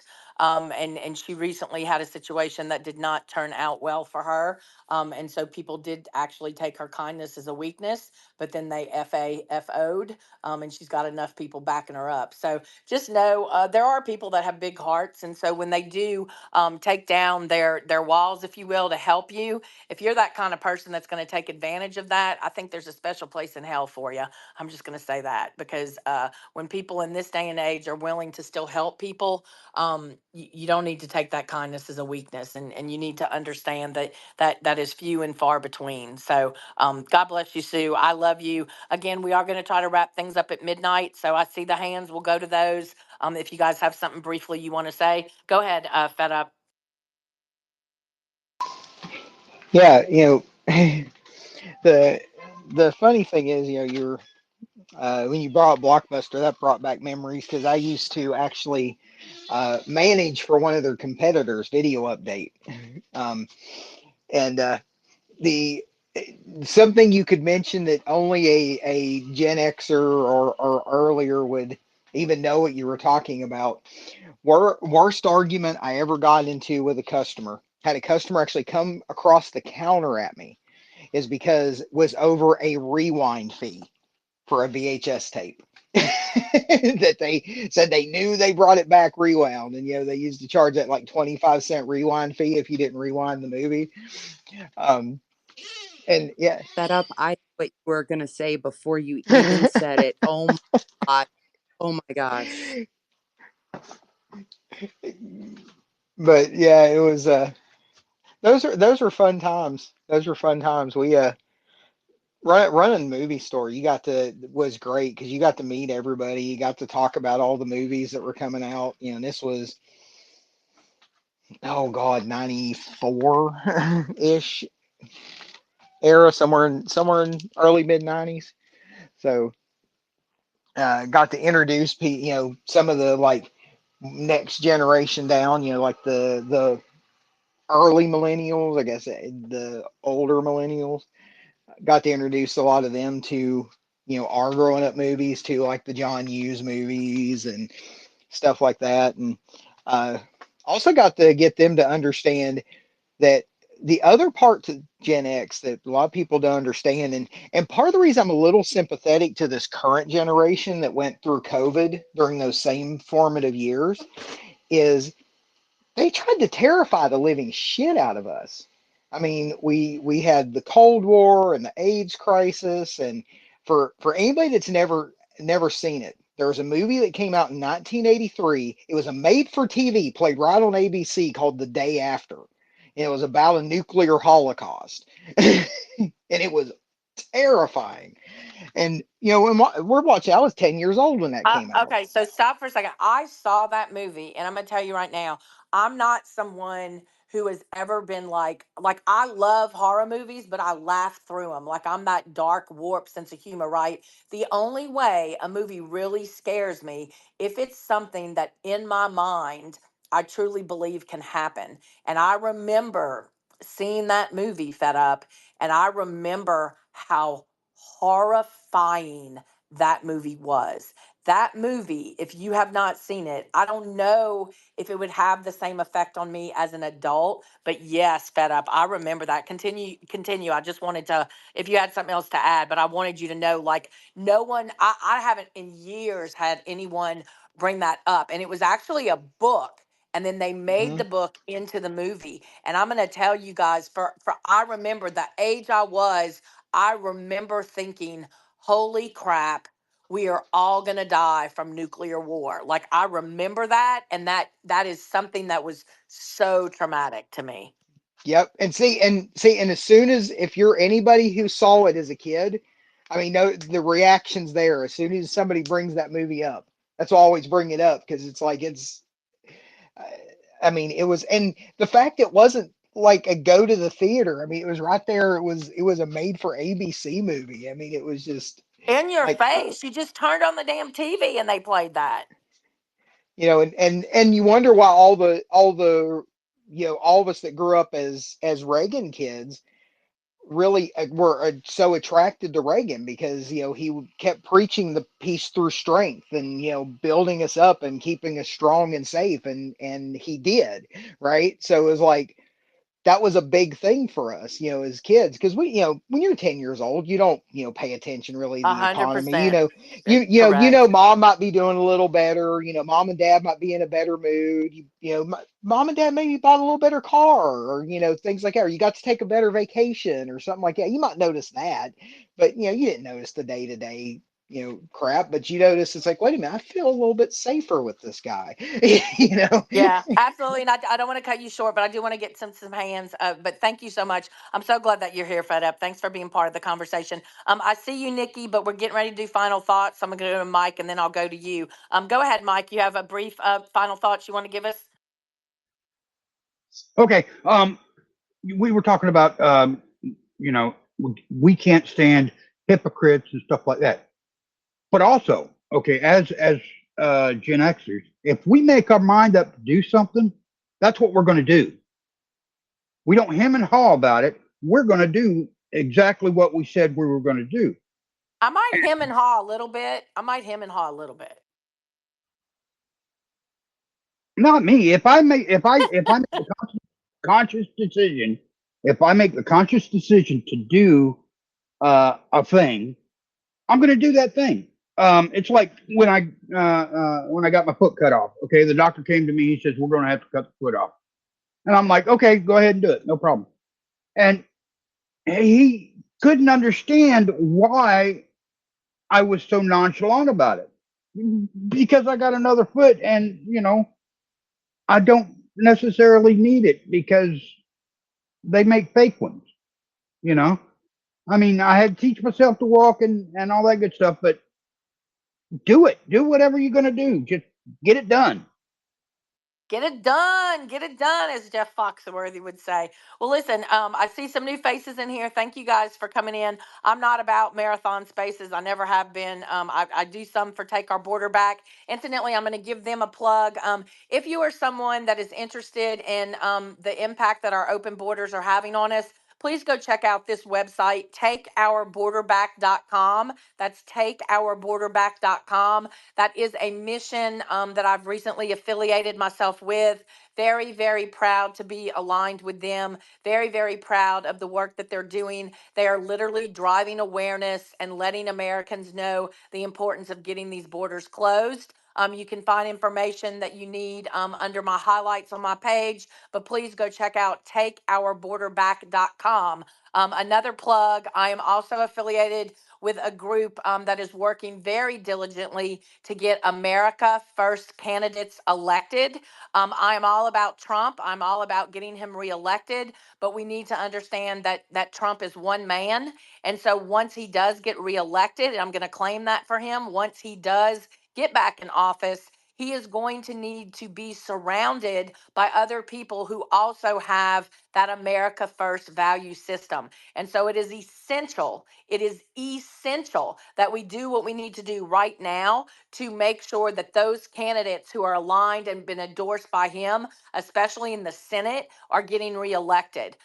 So if that's something that you're interested in, what we're doing is we're doing a free online campaign. And so if you're a current active user on this platform, if you're verified and have 3,000 followers or more, so verified account with 3,000 followers or more, if you're interested in once a day pushing out one tweet a day to help get some of these America First senators that are running in blue states elected, please DM me and let me know, because I would love to have more patriots helping with that. Thanks again to everybody who was here tonight. You always have a million things to do on your Saturday. So the fact that you came in here, the fact that you hung out here in real time, or you've gone back and you've listened to this recording, I really can't thank you enough. I believe in the power of these spaces. I believe that these spaces are really allowing many of us to come together to share conversations that we otherwise would not have an opportunity to do. And so I'm all about some spaces. I am not someone who cares really about how many people show up in my space. I'm someone who wants to deliver a quality space. I want to deliver a message that hopefully resonates with others. And so if one person can show up in the spaces that I host with the teams that help me do it, and you can get a message and it somehow is educational or brings awareness or helps you in some way, shape, or form, then that space was a success for me. Obviously, I tell you to share out the spaces because we want more people to hear the message, but just know that I'm not about the big numbers. If you're here, I appreciate the fact that you've been here. I appreciate the fact that you've taken the time to be here, and I wouldn't say that if I didn't mean that. Some of you come to all my spaces religiously. You sit down there and you listen. You never take a mic, and so shout out to y'all too, because I know not everyone is comfortable speaking, but I also want you to know that feel free, even if you're not that eloquent speaker like Roy, who's left, who had to leave. Just know that you don't have to be an eloquent speaker. We all can talk, and it's all good. So with that being said, we're going to go get final thoughts from Nikki, then final thoughts from Brent. Then I'm going to play another clip, and we'll get out of here. Just thanks again, you guys, for all being here. Go ahead, Nikki. And Nikki, thank you so much for coming up as a co-host after Roy had to leave. He had something come up, but I really appreciate you doing that tonight. Well, thank you. It was my very first time co-hosting, so I appreciate the invite. And just fed up. You brought up the whole VHS working in Blockbuster. Just spoke to me. That was my very first after school experience. My best friend's parents owned a video store called Video Magic, and unfortunately, here in the beaches of Florida, it went out of business when Blockbuster came. And I just always remember having to rewind videos all the time, right around 1994 when I moved to Florida. And Spunky, those are the horror films that terrify me to my soul are the ones that can happen in real life. And that's why when the most recent horror film that came out that started with Hands Across America scared me to my core, because when I was little, I was at Hands Across America and I couldn't even finish the horror film. So there are so many things that we all have in common, whether we're Gen X or not. And I just appreciate you guys for inviting me here and welcoming me to this space. And yeah, I appreciate you all. And Spunky, thank you for inviting all of us into your world tonight. It was amazing. So you guys rock.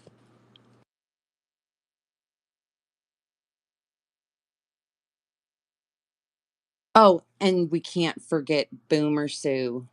Love you, Miss Boomer Sue. And the Florida love in here is amazing. I saw so much Florida in here tonight. Uh, so the vets, of course, can't forget all of our veterans. So thank you guys. Everyone was awesome.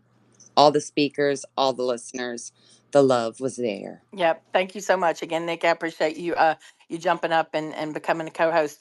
Brent, been a pretty good space. I'm glad that we that you were able to do this with me. Thank you so much. What are your final thoughts, my friend? Hey, actually, I want to thank everybody who did stop in and everybody who spoke because kind of brought back a lot of things that you did when you was a kid and uh, just some of the crazy stuff we did. I mean, actually, I mean, for today's youth, not to get on a little bit of a whim here, for today's youth, they couldn't do half the stuff we did the way things are. I mean, I can remember, getting caught underage drinking by the cops. And as long as you weren't like shit faced, they just said, we better never see you the rest of the night. And you kind of went about your merry way. Now they'd be getting a fine and maybe put in jail for 24 hours. So things have definitely changed. So their idea of fun is going to be a lot different than ours. But then, we didn't do we did some crazy shit, but not like what I see today with, some of the youth. We did some, I don't know, pretty bad stuff, but thanks for everybody that stopped in. It was great to hear some different people that I don't normally see in spaces. And thanks again, and you guys all have a wonderful night. And again, if you haven't had a chance to go check out the link on my page, if you're a true Gen Xer, sorry, Nikki, love you, but no. In 1965 through 1980, join our community. Very laid back. We just share memes and we share a lot of nostalgia. Pretty fun community. Also, I have one sponsor and one sponsor only, and it is Beard Vet Coffee. Love me some Beard Vet Coffee. If you have not had a chance to go check him out, please check out his website. That's beardvet.com.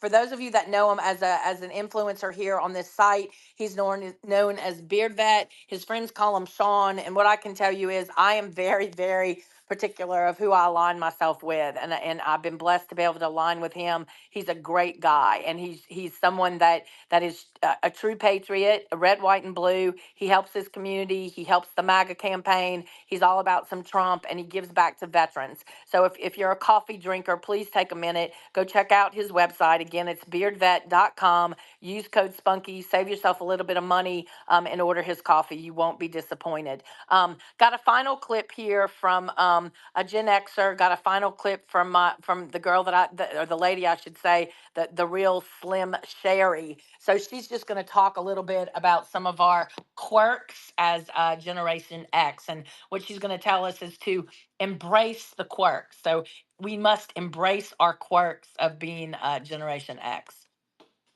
Gen X, and I'm late to this trend because I'm too busy pondering the mysteries of life and mastering the art of rolling my eyes to give a shit, but I'll play along. We're Gen X. Social distancing for us was avoiding the kid at school that had chickenpox. We're Gen X, and our playdates were the moms getting all the kids together that had chickenpox so that they could get the shit over with. We're Gen X. And playing outside meant scraping your knees, not cramping your thumbs from gaming too much. We're Gen X, and our voice assistants were called parents, and they answered with, because I said so. We're Gen X, and on-demand shows was a stack of VHS tapes next to the television. We're Gen X, and we learned our life lessons from cartoon characters like Bugs Bunny, Elmer Fudd, and the Roadrunner. We're Gen X, and voice recognition was yelling at your sibling across the room to change the channel. We're Gen X, where keep talking meant shut your fucking mouth. We're Gen X, and our idea of a group chat was a paper cup with a string attached to it. We're Gen X. Our GPS was a crumpled paper map shoved inside a glove compartment covered in mustard stains. We're Gen X, where our internet was dialed up on a phone line with eerie, annoying noises that sounded like R2D2 was going to take a dirt nap. We're Gen X, and our social influencers were our friends that knew where all the good snacks and the alcohol was. We're Gen X, and we really don't give a fuck. We're Gen X, and I'm late to this trend because I'm... So there you go. I try not to have the F word at all in the space tonight, and she ends up with it, but that's okay. That's kind of how we roll anyway. But again, thank you all so very much. I appreciate your time. I appreciate the fact that you took the time to be here tonight. I've been trying to think about if we would have enough interest and maybe trying to do one of these once a month, and I think we will. I think that that Gen X needs a voice. Gen X needs a space that we can come to. I think this was a good turnout tonight, and so we can promote it a little bit differently next time. But if you've enjoyed it, if you're a listener, just throw me an emoji. So let me see. If you throw me any kind of emoji, if you've been in here tonight, throw me a thumbs up, give me a heart, give me something, and let me know that you guys have enjoyed this conversation. Yep, seen some good ones. Okay, I think so. I think it's been a good one. Sue loves the fact that we had it. She gave me a thumbs down, but she loves it. She loves it. Anyway, all right. Well, I opened with this song, or I didn't open with it, but I played it early on. And so here we go again. It's my motto. I think it's the motto for most Gen Xers. It's pretty much leave us alone. Let us say what we want to say, because now is our time. And if you don't know, now you know, because if you poke and poke and poke the bear, when Gen X wakes up, you're gonna really wish that you probably hadn't poked the bear, because if you FA, you're gonna FO. So thank you all so much for coming. Join me next time. I'll advertise it. Follow, follow, follow. Anybody that's left in this room, just everybody follow everybody. Why the hell not? We've all connected. It's a good thing to do. Always connect with like-minded patriots. But here we go. Enjoy the rest of your night. And just remember, if you poke and poke and poke a Gen Xer, eventually you're going to FA, FO. Have a good night, everybody.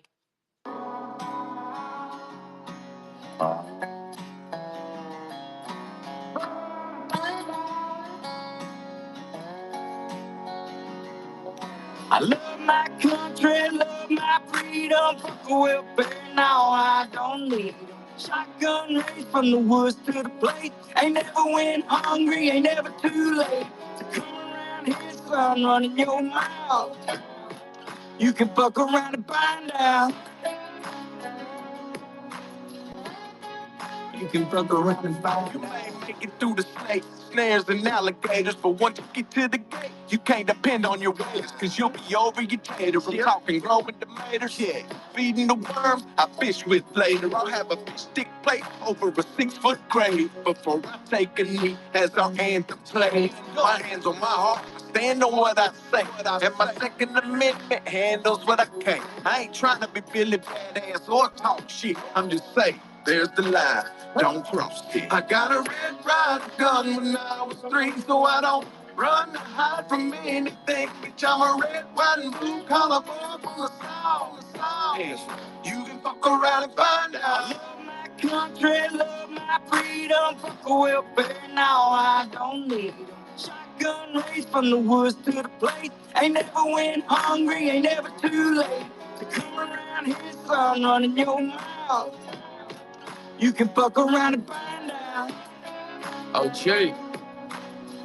There you go. You can fuck around and find out. They looking for me, well, they know where to find me. I'll be half drunk, strapped up in a wanky. I can show you if it's needed. When you see it, you'll believe it. If you don't love it, you can leave it. Michael Jackson, you can be F-A-F-O, I teach you how this game go. Different joints, same smoke. Wake up, wear the same clothes. Feel redneck, I'm a piece of white trash. Blue collar boy, but my lady's high class. Got the music way up loud with a cigar in my mouth. Fuck around and come find out how we do it in the South.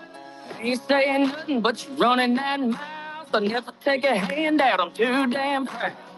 I'm a son of the dirty South with a truck seat high and these straight pipes loud. This land, a land of freedom, double barrels in case we need. Man up, Well, sit your ass down. We done talking. Fuck around and find out. Love my country, love my freedom. Fuck the welfare, now I don't need it. Shotgun race from the woods to the plate. Ain't never went hungry, ain't never too late. So come around here, son, running your mouth. You can fuck around and find out. You can fuck around and find out.